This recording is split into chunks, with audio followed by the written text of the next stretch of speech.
ਸਭ ਤੇ ਵੱਡਾ ਸਤਿਗੁਰ ਨਾਨਕ, ਜਿਨ ਕਲ ਰਾਖੀ ਮੇਰੀ।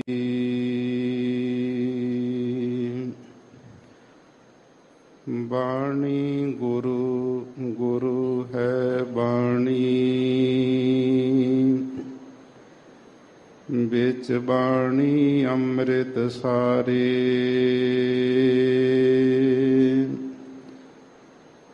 ਗੁਰ ਬਾਣੀ ਕਹੈ ਸੇਵਕ ਜਨ ਮਾਨੈ, ਪਰਤਖ ਗੁਰੂ ਨਿਸਤਾਰੇ।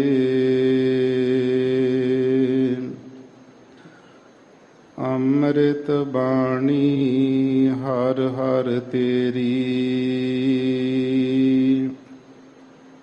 ਸੁਣ ਸੁਣ ਹੋਵੇ ਪਰਮ ਗਤ ਮੇਰੀ।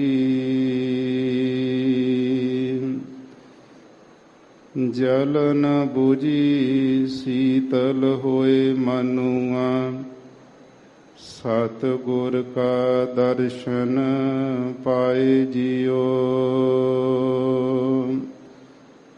ਸੱਜਣ ਸੱਚਾ ਪਾਤਸ਼ਾਹ, ਸਿਰ ਸਾਹਾਂਦੈ ਸਾਹੁ। ਜਿਸ ਪਾਸ ਬੈਠਿਆ ਸੋਹੀਐ, ਸਭਨਾਂ ਦਾ ਵਿਸਾਹੋ। ਸਤਿਨਾਮ ਸ੍ਰੀ ਵਾਹਿਗੁਰੂ ਸਾਹਿਬ ਜੀ। ਜਾਤ ਸਰੀ ਮਹੱਲਾ ਨਾਵਾ, ਹਰ ਜੂ ਰਾਖ ਲੇਹੁ ਪਤ ਮੇਰੀ। ਜਮ ਕੋ ਤਰਾਸ ਭਇਓ ਔਰ ਅੰਤਰ, ਸਰਣ ਗਹੀ ਕਿਰਪਾ ਨਿਧ ਤੇਰੀ। ਹਰ ਜੂ ਰਾਖ ਲੇਹੁ ਪਤ ਮੇਰੀ। ਜਮ ਕੋ ਤਰਾਸ ਭਇਓ ਔਰ ਅੰਤਰ, ਸਰਣ ਗਹੀ ਕਿਰਪਾ ਨਿਧ ਤੇਰੀ। ਰਹਾਉ ਮਹਾਪਤਿਤ ਮੁਗਧ ਲੋਭੀ ਫੁਨ, ਕਰਤ ਪਾਪ ਅਬਹਾਰਾ। ਭੈ ਮਰਬੇ ਕੋ ਬਿਸਰਤ ਨਾਹਿਨ, ਤਿਹ ਚਿੰਤਾ ਤਨ ਜਾਰਾ। ਕੀਏ ਉਪਾਵ ਮੁਕਤ ਕੇ ਕਾਰਨ, ਦਹ ਦਿਸ ਕਉ ਉਠ ਤਾਇਆ। ਘਟ ਹੀ ਭੀਤਰ ਬਸੈ ਨਿਰੰਜਨ, ਤਾਕੋ ਮਰਮ ਨਾ ਪਾਇਆ। ਨਾਹਿਨ ਗੁਣ ਨਾਹਿਨ ਕਛ ਜਪ ਤਪ, ਕੌਣ ਕਰਮ ਅਬ ਕੀਜੈ। ਨਾਨਕ ਹਾਰ ਪਰਿਓ ਸਰਨਾਗਤ, ਅਪੈ ਦਾਨ ਪ੍ਰਭ ਦੀਜੈ। ਨਾਹਿਨ ਗੁਣ ਨਾਹਿਨ ਕਛ ਜਪ ਤਪ, ਕੌਣ ਕਰਮ ਅਬ ਕੀਜੈ। ਨਾਨਕ ਹਾਰ ਪਰਿਓ ਸਰਨਾਗਤ, ਅਪੈ ਦਾਨ ਪ੍ਰਭ ਦੀਜੈ। ਵਾਹਿਗੁਰੂ ਜੀ ਕਾ ਖਾਲਸਾ, ਵਾਹਿਗੁਰੂ ਜੀ ਕੀ ਫਤਿਹ। ਪਰਮ ਸਨਮਾਨ ਅਤੇ ਸਤਿਕਾਰਯੋਗ ਸਤਿਗੁਰੂ ਗਰੀਬ ਨਿਵਾਜ਼ ਅੰਤਰਜਾਮੀ ਸੱਚੇ ਪਾਤਸ਼ਾਹ ਜੀ ਦੀ ਸਾਜੀ ਨਵਾਜੀ ਗੁਰੂ ਸਰੂਪ ਗੁਰੂ ਖਾਲਸਾ ਸਾਧ ਸੰਗਤ ਜੀਓ, ਆਪ ਜੀ ਜਿਤਨੇ ਵੀ ਗੁਰੂ ਪਿਆਰੇ ਸਤ ਸੰਗੀ ਮਾਈ ਭਾਈ ਦੂਰੋਂ ਨੇੜਿਓਂ ਚੱਲ ਕਰਕੇ ਸੋਢੀ ਸੁਲਤਾਨ ਪਿਤਾ ਸ੍ਰੀ ਗੁਰੂ ਰਾਮਦਾਸ ਸਾਹਿਬ ਮਹਾਰਾਜ ਜੀ ਦੇ ਪਾਵਨ ਪਵਿੱਤਰ ਅਸਥਾਨ ਸੱਚਖੰਡ ਸ੍ਰੀ ਹਰਿਮੰਦਰ ਸਾਹਿਬ ਜੀ ਵਿਖੇ ਨਤਮਸਤਕ ਹੋਣ ਵਾਸਤੇ ਅਤੇ ਸਤਿਗੁਰੂ ਪਾਤਸ਼ਾਹ ਮਹਾਰਾਜ ਜੀ ਦੇ ਅੰਮ੍ਰਿਤ ਸਰੋਵਰ ਦੇ ਇਸ਼ਨਾਨ ਕਰਨ ਦੇ ਲਈ ਬੜੀ ਸ਼ਰਧਾ ਭਾਵਨਾ ਆਦਬ ਸਤਿਕਾਰ ਦੇ ਸੰਯੁਕਤ ਇਕੱਤਰ ਹੋਏ ਹੋ। ਅੰਮ੍ਰਿਤ ਵੇਲੇ ਸੱਚਖੰਡ ਸ੍ਰੀ ਹਰਿਮੰਦਰ ਸਾਹਿਬ ਜੀ ਵਿਖੇ ਜੁਗੋ ਜੁਗ ਅਟਲ ਚਵਰ ਛਤਰ ਤਖਤ ਦੇ ਮਾਲਕ ਸ੍ਰੀ ਗੁਰੂ ਗ੍ਰੰਥ ਸਾਹਿਬ ਮਹਾਰਾਜ ਸਾਹਿਬ ਜੀ ਨੇ ਪ੍ਰਕਾਸ਼ਵਾਨ ਹੋ ਕਰਕੇ ਜਿੱਥੇ ਸਾਨੂੰ ਸੁੰਦਰ ਦਰਸ਼ਨ ਦੀਦਾਰ ਬਖਸ਼ੇ ਹਨ, ਉਥੇ ਸਮੁੱਚੀ ਮਾਨਵਤਾ ਨੂੰ ਸਾਂਝਾ ਉਪਦੇਸ਼ ਹੁਕਮਨਾਮੇ ਦੇ ਦੁਆਰਾ ਬਖਸ਼ਿਸ਼ ਕੀਤਾ ਹੈ। ਸੱਚਖੰਡ ਸ੍ਰੀ ਹਰਿਮੰਦਰ ਸਾਹਿਬ ਜੀ ਤੋਂ ਆਏ ਹੋਏ ਸ੍ਰੀ ਮੁਖ ਵਾਕ ਦੀ ਜੋ ਕਥਾ ਵਿਚਾਰ ਹੈ, ਆਪਾਂ ਸਾਰੀਆਂ ਸੰਗਤਾਂ ਇਸ ਪਾਵਨ ਪਵਿੱਤਰ ਅਸਥਾਨ ਗੁਰਦੁਆਰਾ ਸ੍ਰੀ ਮੰਜੀ ਸਾਹਿਬ ਦੀਵਾਨ ਹਾਲ ਵਿਖੇ ਜੁੜ ਕਰਕੇ ਪਿਆਰ ਸਤਿਕਾਰ ਨਾਲ ਸ਼ਰਵਣ ਕਰਦੇ ਹਾਂ। ਅੱਜ ਦਾ ਜੋ ਪਰਮ ਪਵਿੱਤਰ ਉਪਦੇਸ਼ ਸਤਿਗੁਰੂ ਜੀ ਨੇ ਬਖਸ਼ਿਸ਼ ਕੀਤਾ ਹੈ, ਉਸ ਗੁਰਬਾਣੀ ਦੀ ਕਥਾ ਆਰੰਭ ਕਰਨ ਤੋਂ ਪਹਿਲਾਂ ਅੱਜ ਦਾ ਮਹਾਨ ਪਾਵਨ ਪਵਿੱਤਰ ਜੋ ਦਿਹਾੜਾ ਧੰਨ ਸ੍ਰੀ ਗੁਰੂ ਗ੍ਰੰਥ ਸਾਹਿਬ ਮਹਾਰਾਜ ਸਾਹਿਬ ਜੀ ਦਾ ਪਹਿਲਾ ਪ੍ਰਕਾਸ਼ ਦਿਹਾੜਾ ਜਿਹੜਾ ਸੱਚਖੰਡ ਸ੍ਰੀ ਹਰਿਮੰਦਰ ਸਾਹਿਬ ਜੀ ਵਿਖੇ ਪ੍ਰਕਾਸ਼ ਕਰਨ ਦਾ ਸਮੁੱਚੀਆਂ ਗੁਰੂ ਨਾਨਕ ਨਾਮ ਲੇਵਾ ਸਿੱਖ ਸੰਗਤਾਂ ਦੁਨੀਆ ਭਰ ਦੇ ਕੋਨੇ-ਕੋਨੇ ਵਿੱਚ ਮਨਾ ਰਹੀਆਂ ਹਨ। ਸਤਿਗੁਰੂ ਗੁਰੂ ਨਾਨਕ ਸਾਹਿਬ ਮਹਾਰਾਜ ਸਾਹਿਬ ਜੀ ਨੇ ਨਿਰਗੁਣ ਸਰੂਪ ਤੋਂ ਆਪਣਾ ਸਰਗੁਣ ਵਿਅਕਤੀਗਤ ਸਰੂਪ ਧਾਰਨ ਕਰਕੇ ਮਾਤ ਲੋਕ ਦੇ ਅੰਦਰ ਸਤਿਗੁਰੂ ਪਾਤਸ਼ਾਹ ਜੀ ਨੇ ਮਹਾਨ ਪਰਉਪਕਾਰ ਕੀਤੇ, ਕਿਉਂਕਿ ਉਸ ਵੇਲੇ ਜਿਹੜੀ ਇਹ ਧਰਤੀ ਸੀ ਸੜਦੀ ਬਲਦੀ ਸੀ ਪਾਪਾਂ ਦੀ ਅਗਨੀ ਨਾਲ, ਕਲਮਲ ਹੋਈ ਮੇਦਨੀ ਅਰਦਾਸ ਕਰੇ ਲਿਵ ਲਾਏ, ਸੱਚਾ ਸੁਣਿਆ ਕੰਨ ਦੇ ਧੀਰਕ ਦੇਵੈ ਸਹਿਜ ਸੁਭਾਏ। ਫਿਰ ਆਪ ਇਸ ਧਰਤੀ ਦਾ ਜਿਹੜਾ ਵਜਨ ਸੀ ਪਾਪਾਂ ਦਾ ਉਤਾਰਨ ਵਾਸਤੇ, ਲੋਕਾਂ ਨੂੰ ਕੁਕਰਮਾਂ ਤੋਂ ਰਾਹਤ ਦਿਵਾਉਣ ਵਾਸਤੇ, ਜੀਵਾਂ ਨੂੰ ਪਰਮੇਸ਼ਰ ਦੇ ਨਾਮ ਨਾਲ ਜੋੜਨ ਵਾਸਤੇ, ਮਨਾਂ ਵਿੱਚ ਸ਼ਾਂਤੀ ਵਰਤਾਉਣ ਵਾਸਤੇ ਗੁਰੂ ਨਾਨਕ ਸਾਹਿਬ ਮਹਾਰਾਜ ਜੀ ਨੇ ਆਪਣਾ ਸਰੂਪ ਪ੍ਰਗਟ ਕੀਤਾ।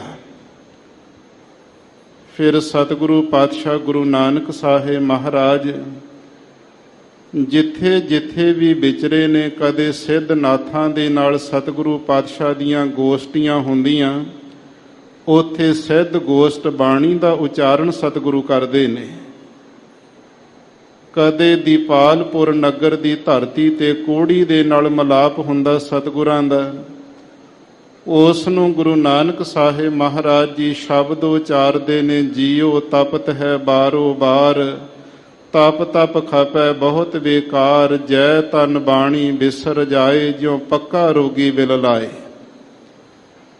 ਕਦੇ ਸੱਜਣ ਦੇ ਦਰਵਾਜ਼ੇ ਤੇ ਗੁਰੂ ਨਾਨਕ ਸਾਹਿਬ ਜੀ ਮਰਦਾਨੇ ਦੀ ਰੱਖਿਆ ਕਰਨ ਵਾਸਤੇ ਖੜਦੇ ਨੇ, ਉਹਨੂੰ ਅਸਲੀ ਸੱਜਣ ਬਣਾਉਣ ਵਾਸਤੇ ਉਜਲ ਕਹਿਹਾਂ ਚਿਲਕਣਾ, ਘੋਟਮ ਕਾਲੜੀ ਮਸ, ਧੋਤਿਆਂ ਝੂਠ ਨਾ ਉਤਰੈ, ਜੇ ਸੋ ਧੋਵਾਂ ਤਿਸ, ਸੱਜਣ ਸੇਈ ਨਾਲ ਮੈਂ ਚਲਦਿਆਂ ਨਾਲ ਚਲਨ, ਜਿੱਥੈ ਲੇਖਾ ਮੰਗੀਐ ਤਿੱਥੈ ਖੜੇ ਦਿਸਨ। ਇਹ ਸ਼ਬਦ ਸੱਜਣ ਦੇ ਪਰਥਾਏ ਸਤਿਗੁਰੂ ਉਚਾਰਨ ਕਰਦੇ ਨੇ। ਇਸ ਲਈ ਜਿੱਥੇ ਜਿੱਥੇ ਵੀ ਗੁਰੂ ਨਾਨਕ ਸਾਹਿਬ ਜੀ ਦੇ ਮੁਬਾਰਕਬਾਦ ਚਰਨ ਪਏ, ਕਿਸੇ ਗੁਰਮੁਖ ਪਿਆਰੇ ਜਗਿਆਸੂ ਦੇ ਨਾਲ ਸਤਿਗੁਰੂ ਪਾਤਸ਼ਾਹ ਦੀ ਵਾਰਤਾ ਹੋਈ, ਕਿਸੇ ਸੰਗਤ ਦੇ ਪਰਥਾਏ ਗੁਰੂ ਨਾਨਕ ਸਾਹਿਬ ਜੀ ਨੇ ਇਹ ਬਾਣੀ ਉਚਾਰਨ ਕੀਤੀ ਹੈ। ਮਹਾਂਪੁਰਖਾਂ ਕਾ ਬੋਲਣਾ ਹੋਵੇ ਕਿਤੇ ਪਰਥਾਈ। ਫਿਰ ਜਿਹੜੀ ਜਿਹੜੀ ਜਗ੍ਹਾ ਤੇ ਗੁਰੂ ਨਾਨਕ ਸਾਹਿਬ ਮਹਾਰਾਜ ਜੀ ਗਏ ਨੇ, ਉੱਥੇ ਉੱਥੇ ਬਾਣੀ ਉਚਾਰਨ ਕੀਤੀ ਤੇ ਉਹਨਾਂ ਗੁਰਸਿੱਖਾਂ ਨੂੰ ਬਚਨ ਕਰ ਦਿੱਤੇ, ਭਾਈ ਇਸ ਬਾਣੀ ਦਾ ਸ਼ਬਦ ਦਾ ਜਿਹੜਾ ਅਭਿਆਸ ਕਰਨਾ, ਇਹਦੇ ਨਾਲ ਤੁਹਾਡੀ ਕਲਿਆਣ ਹੋਵੇਗੀ, ਮੁਕਤੀ ਪ੍ਰਾਪਤ ਹੋਵੇਗੀ, ਮਨ ਨੂੰ ਸ਼ਾਂਤੀ ਵਰਤੇਗੀ। ਇਸੇ ਤਰ੍ਹਾਂ ਹੋਇਆ।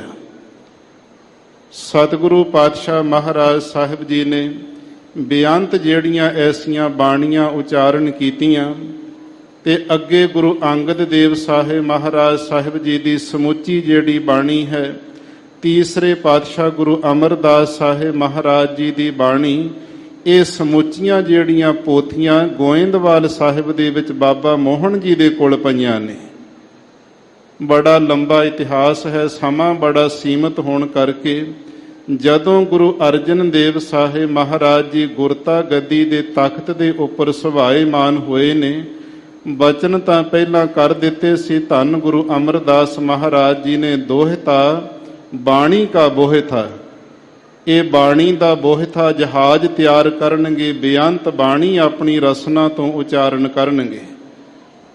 ਤਾਂ ਸਤਿਗੁਰੂ ਗੁਰੂ ਅਰਜਨ ਦੇਵ ਸਾਹਿਬ ਮਹਾਰਾਜ ਜੀ ਨੇ ਮਨ ਵਿੱਚ ਇਹ ਸੰਕਲਪ ਲਿਆਂਦਾ ਕਿ ਕੁਝ ਜਿਹੜੇ ਕਵੀ ਲੋਕ ਨੇ ਕਵਿਤਾ ਬਣਾਉਂਦੇ ਨੇ, ਆਪਣੀ ਕਵਿਤਾ ਬਣਾ ਕੇ ਉਹਦੇ ਵਿੱਚ ਗੁਰੂ ਨਾਨਕ ਸਾਹਿਬ ਦੇ ਨਾਮ ਦੀ ਮੋਹਰ ਛਾਪ ਲਾ ਦਿੰਦੇ ਨੇ। ਸੰਗਤਾਂ ਵਿੱਚ ਭੁਲੇਖਾ ਪੈ ਜਾਂਦਾ ਵੀ ਸ਼ਾਇਦ ਇਹ ਜਿਹੜੀ ਕਵਿਤਾ, ਇਹ ਬਾਣੀ ਹੈ, ਇਹ ਛੰਦਾਬੰਦੀ ਦੀ ਰਚਨਾ ਇਹ ਗੁਰੂ ਨਾਨਕ ਸਾਹਿਬ ਦੀ ਹੋਵੇਗੀ। ਕੱਲ ਨੂੰ ਐਸਾ ਸਮਾਂ ਆ ਜਾਣਾ ਕਿ ਗੁਰੂ ਨਾਨਕ ਸਾਹਿਬ ਜੀ ਦੀ ਮੂਲ ਬਾਣੀ ਦੇ ਨਾਲ ਬਹੁਤ ਸਾਰੇ ਸ਼ਬਦਾਂ ਦਾ ਲੋਕਾਂ ਨੇ ਮਿਲਾਪ ਕਰ ਦੇਣਾ। ਫਿਰ ਲੋਕਾਂ ਦੇ ਮਨਾਂ ਅੰਦਰ, ਸੰਗਤਾਂ ਦੇ ਮਨਾਂ ਵਿੱਚ ਜਿਹੜਾ ਸ਼ੰਕਾ ਬਣੇਗਾ, ਸ਼ਰਧਾ ਟੁੱਟ ਜਾਵੇਗੀ।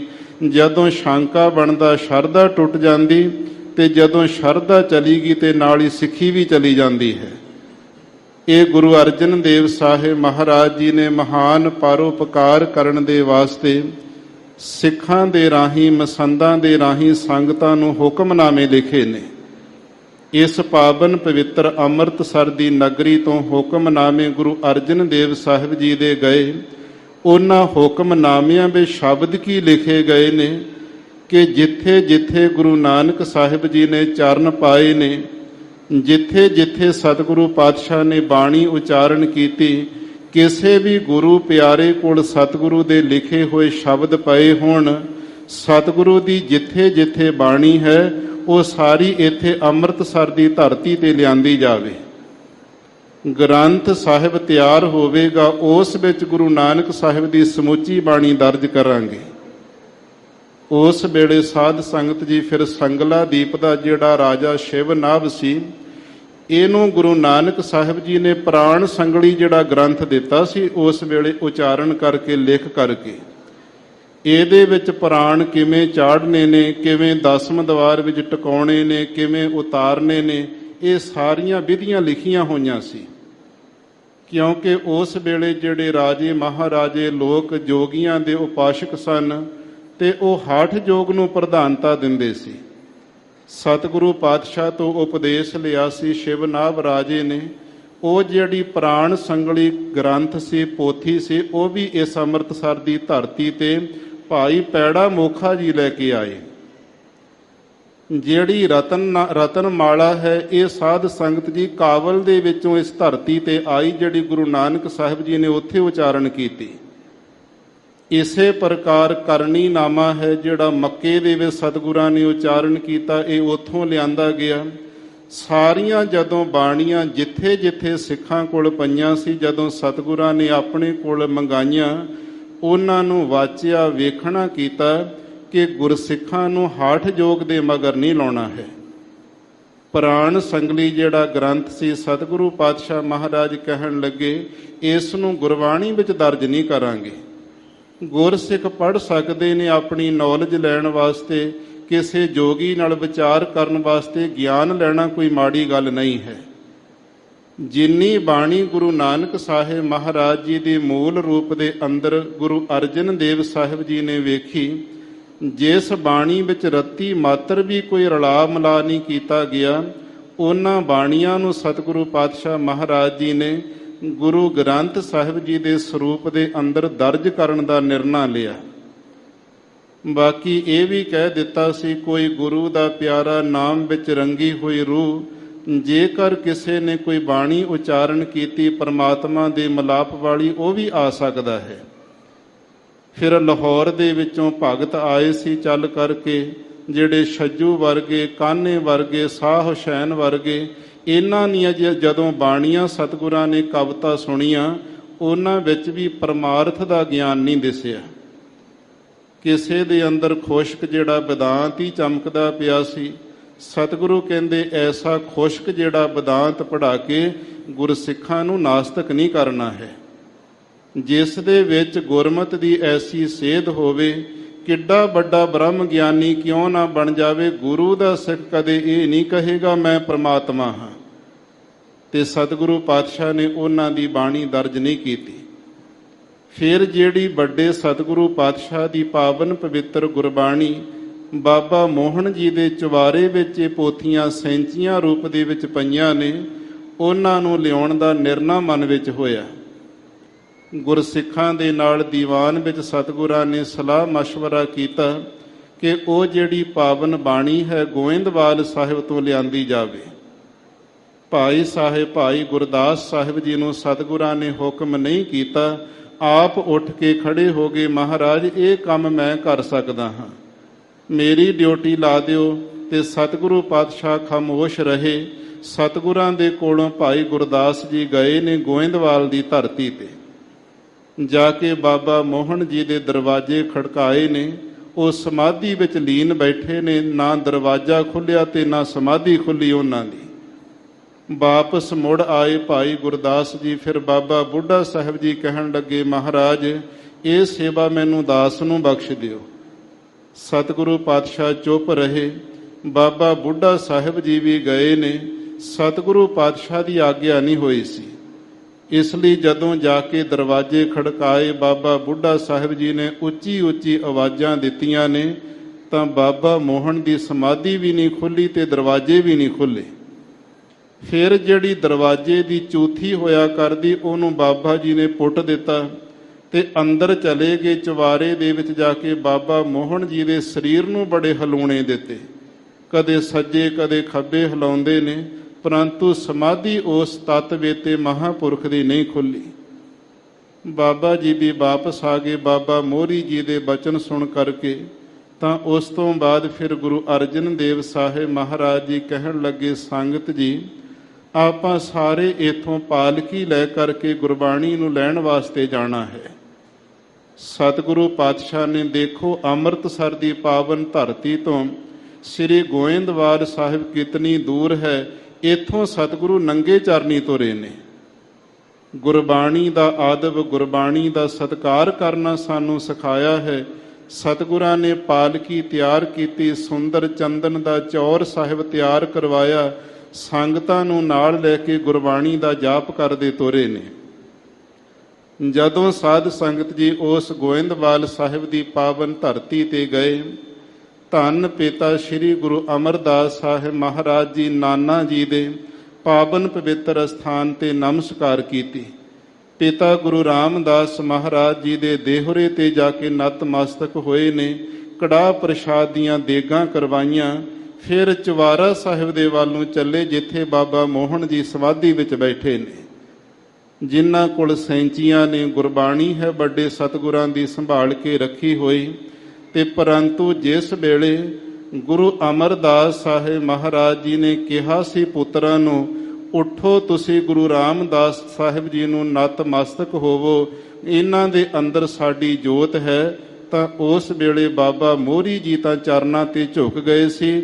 ਬਾਬਾ ਮੋਹਨ ਜੀ ਕਹਿਣ ਲੱਗੇ, ਪਿਤਾ ਜੀ, ਸਾਡੇ ਪਿਤਾ ਦੀ ਸੇਵਾ ਕਰਕੇ ਇੱਕ ਸੇਵਕ ਗੁਰਤਾ ਗੱਦੀ ਲੈ ਗਿਆ, ਸਾਡੇ ਮਨ ਤੇ ਸਦਾ ਤਪਦੇ ਨੇ, ਕਿਵੇਂ ਅਸੀਂ ਨਮਸਕਾਰ ਕਰ ਦਈਏ। ਬਾਬਾ ਮੋਹਨ ਜੀ ਨਹੀਂ ਝੁਕੇ ਸਨ। ਤਾਂ ਉਸ ਵੇਲੇ ਗੁਰੂ ਅਮਰਦਾਸ ਮਹਾਰਾਜ ਜੀ ਨੇ ਕਿਹਾ ਸੀ, ਜੇ ਇੰਨਾ ਹੰਕਾਰ ਹੈ ਮਨ ਵਿੱਚ, ਸਦਾ ਤੁਸੀਂ ਤਪਦੇ ਰਹੋਗੇ। ਇਸੇ ਤਰ੍ਹਾਂ ਹੀ ਹੋਇਆ ਸੀ। ਸਮਾਧੀਆਂ ਬੜੀਆਂ ਲੱਗਦੀਆਂ ਸੀ ਬਾਬਾ ਮੋਹਨ ਜੀ ਦੀਆਂ। ਕੰਠ ਦੇ ਵਿੱਚ ਉਹਨਾਂ ਦੇ ਮੱਧਮਾ ਬਾਣੀ ਵਿੱਚ ਜਾਪ ਵੀ ਚੱਲਦਾ ਸੀ, ਪਰੰਤੂ ਮਨ ਦੀ ਸ਼ਾਂਤੀ ਨਹੀਂ ਬਣੀ ਸੀ। ਤੇ ਜਦੋਂ ਗੁਰੂ ਅਮਰਦਾਸ ਸਾਹਿਬ ਮਹਾਰਾਜ ਜੀ ਜੋਤੀ ਜੋਤ ਸਮਾ ਗਏ, ਗੁਰੂ ਰਾਮਦਾਸ ਸਾਹਿਬ ਮਹਾਰਾਜ ਗੁਰਤਾ ਗੱਦੀ ਤੇ ਸੁਭਾਏਮਾਨ ਹੋਏ, ਤੇ ਬਾਬਾ ਮੋਹਨ ਜੀ ਬੜੇ ਤਪਦੇ ਸੀ ਅੰਦਰੋਂ ਮਨ ਕਰਕੇ। ਇੱਕ ਦਿਨ ਅਰਦਾਸ ਕੀਤੀ ਗੁਰੂ ਅਮਰਦਾਸ ਮਹਾਰਾਜ ਦੇ ਚਰਨਾਂ ਦਾ ਧਿਆਨ ਰੱਖ ਕੇ, ਪਿਤਾ ਜੀ, ਮੈਂ ਆਪ ਦੇ ਬਚਨ ਨਹੀਂ ਮੰਨ ਸਕਿਆ, ਉਸ ਵੇਲੇ ਕਿਰਪਾ ਕਰੋ ਮਨ ਨੂੰ ਸ਼ਾਂਤੀ ਆਵੇ। ਤਾਂ ਸਤਿਗੁਰੂ ਪਾਤਸ਼ਾਹ ਨੇ ਉਸ ਵੇਲੇ ਫਿਰ ਅਨੁਭਵਤਾ ਦੇ ਦੁਆਰਾ ਕਿਹਾ ਸੀ, ਪੁੱਤਰ, ਜੇ ਗੁਰੂ ਰਾਮਦਾਸ ਮਹਾਰਾਜ ਦੇ ਚਰਨਾਂ ਤੇ ਤੂੰ ਝੁਕ ਨਹੀਂ ਸਕਿਆ, ਤੇ ਉਹਨਾਂ ਦੇ ਸਾਹਿਬਜ਼ਾਦੇ ਗੁਰੂ ਅਰਜਨ ਦੇਵ ਸਾਹਿਬ ਜੀ ਬਾਣੀ ਦਾ ਬੋਹਿਥਾ ਜਹਾਜ਼ ਤਿਆਰ ਕਰਨਗੇ, ਉਹ ਤੁਹਾਡੇ ਕੋਲ ਪੋਥੀਆਂ ਲੈਣ ਵਾਸਤੇ ਆਉਣਗੇ, ਚਰਨਾਂ ਤੇ ਝੁਕ ਕਰਕੇ ਉਹਨਾਂ ਦੇ ਸ਼ਾਂਤੀ ਪ੍ਰਾਪਤ ਕਰ ਲਵੀ। ਉਹ ਬਚਨ ਜਿਹੜੇ ਉਡੀਕਦੇ ਸੀ ਬਾਬਾ ਮੋਹਨ ਜੀ, ਕਦੋਂ ਗੁਰੂ ਅਰਜਨ ਦੇਵ ਸਾਹਿਬ ਜੀ ਆਉਣ। ਅੱਜ ਸਤਿਗੁਰੂ ਪਾਤਸ਼ਾਹ ਦੀ ਨਿਮਰਤਾ ਦੀ ਕੋਈ ਹੱਦ ਨਹੀਂ ਹੈ। ਕੋਈ ਭੁੰਜੇ ਸਤਿਗੁਰਾਂ ਨੇ ਕੋਈ ਪਲੰਗ ਨਹੀਂ ਲਗਵਾਇਆ, ਕੋਈ ਗੱਦਾ ਨਹੀਂ ਲਵਾਇਆ, ਇੱਥੋਂ ਤੱਕ ਕਿ ਕੋਈ ਦਰੀ ਵੀ ਧਰਤੀ ਤੇ ਨਹੀਂ ਵਿਛਾਣਾ ਕੀਤੀ। ਚੁਬਾਰਾ ਸਾਹਿਬ ਦੀ ਗਲੀ ਦੇ ਵਿੱਚ ਭੁੰਜੇ ਆਸਣ ਲਾ ਕੇ ਗੁਰੂ ਅਰਜਨ ਦੇਵ ਸਾਹਿਬ ਜੀ ਬੈਠ ਗਏ। ਜਦੋਂ ਸਾਧ ਸੰਗਤ ਉੱਥੇ ਬੈਠ ਕਰਕੇ ਅਕਾਲ ਪੁਰਖ ਜਿਹੜਾ ਮੋਹਨ ਸਾਰਿਆਂ ਦੇ ਮਨਾਂ ਨੂੰ ਮੋਹਣ ਵਾਲਾ ਹੈ, ਉਹਦੇ ਸਨਮੁਖ ਹੋ ਕੇ ਸਤਿਗੁਰੂ ਪਾਤਸ਼ਾਹ ਨੇ ਸ਼ਬਦ ਉਚਾਰਨ ਕੀਤਾ, ਮੋਹਨ ਤੇਰੇ ਉੱਚੇ ਮੰਦਰ ਮਹਿਲ ਅਪਾਰਾ। ਇਹ ਧੁਨਾ ਜਾ ਕਰਕੇ ਬਾਬਾ ਮੋਹਨ ਜੀ ਦੇ ਕੰਨਾਂ ਵਿੱਚ ਪੈਂਦੀਆਂ ਨੇ। ਸਤਿਗੁਰੂ ਪਾਤਸ਼ਾਹ ਪਰਮਾਤਮਾ ਦੇ ਸਨਮੁਖ ਸ਼ਬਦ ਉਚਾਰਦੇ ਨੇ, ਤੇ ਬਾਬਾ ਮੋਹਨ ਜੀ ਦੇ ਮਨ ਵਿੱਚ ਖਿਆਲ ਆਉਂਦਾ ਵੀ ਮੇਰੀ ਵਡਿਆਈ ਹੋ ਰਹੀ ਹੈ। ਤਾਂ ਉਸ ਵੇਲੇ ਸਾਧ ਸੰਗਤ ਜੀ ਫਿਰ ਇਹਨੇ ਸਮਾਧੀ ਵਿੱਚੋਂ ਬਾਬਾ ਮੋਹਨ ਜੀ ਨੇ ਉੱਠਣਾ ਕੀਤਾ। ਚੁਬਾਰੇ ਦੀਆਂ ਜਦੋਂ ਖਿੜਕੀਆਂ ਖੋਲ੍ਹ ਕੇ ਬਾਹਰ ਵੇਖਿਆ, ਨਿਮਰਤਾ ਦੀ ਹੱਦ, ਸ਼ਾਂਤ ਸਰੂਪ ਗੁਰੂ ਅਰਜਨ ਦੇਵ ਸਾਹਿਬ ਜੀ ਭੁੰਜੇ ਬੈਠੇ ਨੇ। ਨਾਲ ਸੰਗਤਾਂ ਨੇ ਸੁੰਦਰ ਪਾਲਕੀ ਲੈ ਕੇ ਆਏ ਨੇ, ਤੇ ਸਤਿਗੁਰੂ ਪਾਤਸ਼ਾਹ ਮਹਾਰਾਜ ਜੀ ਦੇ ਦਰਸ਼ਨ ਦੀਦਾਰ ਕਰਨ ਵਾਸਤੇ ਇਹਨੇ ਦਰਵਾਜ਼ੇ ਖੋਲ੍ਹ ਦਿੱਤੇ। ਸਤਿਗੁਰੂ ਪਾਤਸ਼ਾਹ ਇਹ ਪਾਵਨ ਗੁਰਬਾਣੀ ਦੇ ਚਾਰੇ ਹੀ ਜਿਹੜੇ ਪਦ ਹਨ, ਇਹਨਾਂ ਨੂੰ ਗਾਉਂਦੇ ਜਾ ਰਹੇ ਨੇ। ਤੇ ਜਦੋਂ ਸ਼ਬਦ ਦੀ ਸੰਪੂਰਨਤਾ ਹੋਈ, ਸਾਰੀਆਂ ਸੈਂਚੀਆਂ ਪੋਥੀਆਂ ਸੀਸ ਦੇ ਉੱਤੇ ਚੁੱਕ ਕਰਕੇ ਬਾਬਾ ਮੋਹਨ ਜੀ ਗੁਰੂ ਅਰਜਨ ਦੇਵ ਸਾਹਿਬ ਮਹਾਰਾਜ ਜੀ ਦੇ ਚਰਨਾਂ ਵਿੱਚ ਹਾਜ਼ਰ ਹੋ ਗਏ। ਜਦੋਂ ਸਾਹਮਣੇ ਆ ਕੇ ਦਰਸ਼ਨ ਕੀਤੇ ਨੇ, ਦਰਸ਼ਨ ਦੇਖਤ ਹੀ ਸੁਧ ਕੀ ਨਾ ਸੁਧ ਰਹੀ, ਬੁੱਧ ਕੀ ਨਾ ਬੁੱਧ ਰਹੀ, ਮਤ ਮੈਂ ਨਾ ਮਤ ਹੈ। ਤਪਤ ਮਾਹੇ ਠਾਂਡ ਵਰਤਾਈ, ਅੰਧ ਭਇਆ ਦੁੱਖ ਨਾਠੇ ਭਾਈ। ਉਸ ਵੇਲੇ ਮਨ ਨੂੰ ਸ਼ਾਂਤੀ ਵਰਤ ਗਈ। ਤੇ ਜਦੋਂ ਪੋਥੀਆਂ ਸਾਹਮਣੇ ਲਿਆ ਕਰਕੇ ਪਾਲਕੀ ਦੇ ਵਿੱਚ ਰੱਖੀਆਂ ਗਈਆਂ, ਤਾਂ ਬਾਬਾ ਮੋਹਨ ਜੀ ਕਹਿਣ ਲੱਗੇ ਸਤਿਗੁਰੂ ਪਾਤਸ਼ਾਹ ਨੂੰ, ਗੁਰੂ ਅਰਜਨ ਦੇਵ ਸਾਹਿਬ ਮਹਾਰਾਜ, ਮੈਂ ਆਪਣਾ ਜਿਹੜਾ ਸੀਸ ਆਪ ਦੇ ਚਰਨਾਂ ਤੇ ਲਾਉਣਾ ਚਾਹੁੰਦਾ ਹਾਂ। ਸਤਿਗੁਰੂ ਪਾਤਸ਼ਾਹ ਰੋਕਦੇ ਨੇ, ਤੁਸੀਂ ਸਾਡੇ ਮਾਮੇ ਲੱਗਦੇ, ਵੱਡੇ ਸਥਾਨ ਤੇ ਅਸੀਂ ਭਾਣਜੇ ਲੱਗਦੇ ਹਾਂ, ਸਾਡਾ ਫਰਜ਼ ਬਣਦਾ ਤੁਹਾਡਾ ਸਤਿਕਾਰ ਕਰੀਏ, ਐਸਾ ਨਹੀਂ ਹੋਵੇਗਾ। ਫਿਰ ਬਚਨ ਸੁਣਾਇਆ ਕਿ ਗੁਰੂ ਅਮਰਦਾਸ ਮਹਾਰਾਜ ਜੀ ਨੇ ਜਿਹੜਾ ਅਨੁਭਵਤਾ ਦੇ ਨਾਲ ਬਚਨ ਕਿਹਾ ਸੀ, ਤੇਰੇ ਮਨ ਨੂੰ ਸ਼ਾਂਤੀ ਤਾਂ ਆਵੇਗੀ ਜੇ ਗੁਰੂ ਅਰਜਨ ਦੇਵ ਸਾਹਿਬ ਦੇ ਚਰਨਾਂ ਤੇ ਤੇਰਾ ਸੀਸ ਲੱਗੇਗਾ। ਫਿਰ ਗੁਰੂ ਅਰਜਨ ਦੇਵ ਸਾਹਿਬ ਮਹਾਰਾਜ ਨੇ ਕੋਈ ਬਚਨ ਨਹੀਂ ਕਿਹਾ। ਬਾਬਾ ਮੋਹਨ ਜੀ ਗੁਰੂ ਅਰਜਨ ਸਾਹਿਬ ਜੀ ਦੇ ਪਾਵਨ ਪਵਿੱਤਰ ਚਰਨਾਂ ਕਮਲਾਂ ਤੇ ਲਿਪਟ ਗਏ। ਉਸੇ ਵੇਲੇ ਮਨ ਬਿਲਕੁਲ ਸ਼ਾਂਤ ਹੋ ਗਿਆ, ਮਨ ਨੂੰ ਸ਼ਾਂਤੀ ਵਰਤ ਗਈ। ਫਿਰ ਘਰ ਦੇ ਵਿੱਚ ਲਿਜਾ ਕਰਕੇ ਬੜਾ ਸਤਿਕਾਰ ਕੀਤਾ। ਬਾਬਾ ਮੋਹਰੀ ਜੀ ਦਾ ਸਾਰਾ ਪਰਿਵਾਰ ਮਿਲਿਆ। ਉੱਥੋਂ ਗੁਰੂ ਅਰਜਨ ਦੇਵ ਸਾਹਿਬ ਮਹਾਰਾਜ ਜੀ ਪਾਲਕੀ ਦੇ ਵਿੱਚ ਪੋਥੀਆਂ ਜਿਹੜੀਆਂ ਸੈਂਚੀਆਂ ਨੇ ਰੱਖ ਕਰਕੇ ਆਪ ਨੰਗੇ ਚਰਨੀ ਚੌਰ ਸਾਹਿਬ ਦੀ ਸੇਵਾ ਕਰਦੇ ਉੱਥੋਂ ਤੁਰੇ ਨੇ। ਸੰਗਤਾਂ ਨੇ ਕਿਹਾ ਸੀ ਮਹਾਰਾਜ ਆਪ ਜੀ ਪਾਲਕੀ ਵਿੱਚ ਬੈਠ ਜਾਵੋ, ਤੁਸੀਂ ਗੁਰੂ ਹੋ, ਗੁਰੂ ਨਾਨਕ ਦੀ ਜੋਤ ਹੋ, ਵੱਖਰੀ ਪਾਲਕੀ ਬਣਾ ਦਿੰਦੇ। ਸਤਿਗੁਰੂ ਪਾਤਸ਼ਾਹ ਨੇ ਪੂਰਨੇ ਪਾਉਣੇ ਸੀ ਸਾਨੂੰ ਕਿ ਚਾਹੇ ਦੁਨੀਆ ਵਿੱਚ ਕਿੱਡਾ ਵੱਡਾ ਕੋਈ ਦੇਹਧਾਰੀ ਗੁਰੂ ਵੀ ਕਿਉਂ ਨਾ ਬਣ ਜਾਵੇ, ਗੁਰੂ ਗ੍ਰੰਥ ਸਾਹਿਬ ਗੁਰੂ ਨਾਨਕ ਦੀ ਬਾਣੀ ਦੀ ਬਰਾਬਰਤਾ ਨਹੀਂ ਹੋ ਸਕਦੀ ਹੈ। ਸਤਿਗੁਰੂ ਪਾਤਸ਼ਾਹ ਉਥੋਂ ਫਿਰ ਬਾਬਾ ਦਾਤੂ ਜੀ ਨੂੰ ਮਿਲੇ ਨੇ ਖਡੂਰ ਸਾਹਿਬ ਦੀ ਧਰਤੀ ਤੇ ਆ ਕੇ। ਇਹਨਾਂ ਦੇ ਲੱਤ ਵਿੱਚ ਜਿਹੜਾ ਦਰਦ ਹੁੰਦਾ ਸੀ, ਇਹਨਾਂ ਨੂੰ ਵੀ ਗੁਰੂ ਅਮਰਦਾਸ ਮਹਾਰਾਜ ਜੀ ਨੇ ਅੰਤਲੇ ਸਮੇਂ ਕਹਿ ਦਿੱਤਾ ਸੀ ਕਿ ਇਹ ਤੁਹਾਡੀ ਲੱਤ ਦਾ ਜਿਹੜਾ ਦਰਦ ਗੁਰੂ ਅਰਜਨ ਦੇਵ ਸਾਹਿਬ ਦੇ ਜਦੋਂ ਹੱਥ ਤੁਹਾਡੀ ਲੱਤ ਨੂੰ ਲੱਗ ਜਾਣਗੇ ਉਸ ਵੇਲੇ ਦੂਰ ਹੋਵੇਗਾ। ਪਰਉਪਕਾਰ ਕਰਦੇ ਹੋਏ ਗੁਰੂ ਅਰਜਨ ਦੇਵ ਸਾਹਿਬ ਜੀ ਬਾਬਾ ਮੋਹਨ ਜੀ ਨੂੰ ਸ਼ਾਂਤੀ ਵਰਤਾ ਕੇ ਬਾਬਾ ਦਾਤੂ ਜੀ ਨੂੰ ਮਿਲੇ। ਉਹਦੀ ਲੱਤ ਨੂੰ ਆਪਣਾ ਕਰ ਕਮਲ ਲਾ ਕੇ ਸਤਿਗੁਰਾਂ ਦਰਦ ਦੂਰ ਕੀਤਾ। ਇਸ ਲਈ ਸਤਿਗੁਰੂ ਪਾਤਸ਼ਾਹ ਫਿਰ ਅੰਮ੍ਰਿਤਸਰ ਦੀ ਧਰਤੀ ਤੇ ਪੁੱਜਦੇ ਨੇ। ਇੱਥੇ ਆ ਕਰਕੇ ਸੱਚਖੰਡ ਸ੍ਰੀ ਹਰਿਮੰਦਰ ਸਾਹਿਬ ਜੀ ਦੇ ਸਰੋਵਰ ਦੀ ਪਰਿਕਰਮਾ ਦੇ ਅੰਦਰ ਜਦੋਂ ਆਪਾਂ ਇਸ ਪਾਸਿਓਂ ਦਾਖਲ ਹੋਈਦਾ ਤੇ 68 ਘਾਟ ਜਿਹੜਾ ਬਣਿਆ ਹੋਇਆ, ਇੱਥੇ ਲਿਆ ਕਰਕੇ ਸਤਿਗੁਰੂ ਪਾਤਸ਼ਾਹ ਜੀ ਨੇ ਸ਼ਾਮ ਦੇ ਵਕਤ ਗੁਰਬਾਣੀ ਦੀਆਂ ਸੈਂਚੀਆਂ ਵਾਲੀ ਜਿਹੜੀ ਪਾਲਕੀ ਰੱਖੀ ਹੈ ਤੇ ਕੋਲ ਸਤਿਗੁਰੂ ਆਪ ਬੈਠੇ ਨੇ। ਇੱਥੇ ਜਦੋਂ ਦਰਸ਼ਨ ਦੀਦਾਰੇ ਕੀਤੇ ਹਨ ਗੁਰਬਾਣੀ ਦੇ ਤੇ ਸਤਿਗੁਰੂ ਪਾਤਸ਼ਾਹ ਨੇ ਫਿਰ ਇੱਥੇ ਇਹ ਸ਼ਬਦ ਉਚਾਰਨ ਕੀਤਾ ਸੀ, ਪੋਥੀ ਪਰਮੇਸ਼ਰ ਕਾ ਥਾਨ। ਇਹ ਜਿਹੜੀਆਂ ਪੋਥੀਆਂ ਸੈਂਚੀਆਂ ਇਹ ਪਰਮੇਸ਼ਰ ਵਾਹਿਗੁਰੂ ਜੀ ਦਾ ਸਥਾਨ ਹੈ। ਇਹ ਪੋਥੀਆਂ ਦੇ ਅੰਦਰ ਗੁਰੂ ਨਾਨਕ ਸਾਹਿਬ ਜੀ ਪਰਮਾਤਮਾ ਜੀ ਵਸਦੇ ਨੇ। ਬੇਅੰਤ ਗੁਰਬਾਣੀ ਦੇ ਸ਼ਬਦ ਸਤਿਗੁਰਾਂ ਨੇ ਉਚਾਰਨ ਕੀਤੇ। ਸੰਗਤਾਂ ਜੁੜੀਆਂ। ਬਾਬਾ ਬੁੱਢਾ ਸਾਹਿਬ ਜੀ ਭਾਈ ਗੁਰਦਾਸ ਜੀ ਨੂੰ ਕਿਹਾ ਕਿ ਸਾਰੀ ਰਾਤ ਇੱਥੇ ਅਖੰਡ ਕੀਰਤਨ ਕੀਤਾ ਜਾਵੇ। ਗੁਰਬਾਣੀ ਆਈ ਹੈ ਧੁਰ ਕੀ ਬਾਣੀ, ਜਿਹੜੀ ਗੋਇੰਦਵਾਲ ਸਾਹਿਬ ਤੋਂ ਲਿਆਂਦੀ ਗਈ। ਗੁਰਬਾਣੀ ਦਾ ਸਤਿਕਾਰ ਕੀਰਤਨ ਹੋਣਾ ਚਾਹੀਦਾ। ਫਿਰ ਬਾਬਾ ਬੁੱਢਾ ਸਾਹਿਬ ਜੀ ਨੇ ਆਪ ਕੀਰਤਨ ਕੀਤਾ। ਭਾਈ ਗੁਰਦਾਸ ਸਾਹਿਬ ਜੀ ਕੀਰਤਨ ਕਰਨ ਲੱਗੇ। ਗੁਰੂ ਅਰਜਨ ਦੇਵ ਸਾਹਿਬ ਜੀ ਆਪ ਕੀਰਤੀ ਕਰਦੇ ਰਹੇ। ਸੰਗਤਾਂ ਸਾਰੀਆਂ ਜੁੜ ਕੇ ਸਾਰੀ ਰਾਤ ਇੱਥੇ ਅਖੰਡ ਕੀਰਤਨ ਹੋਇਆ।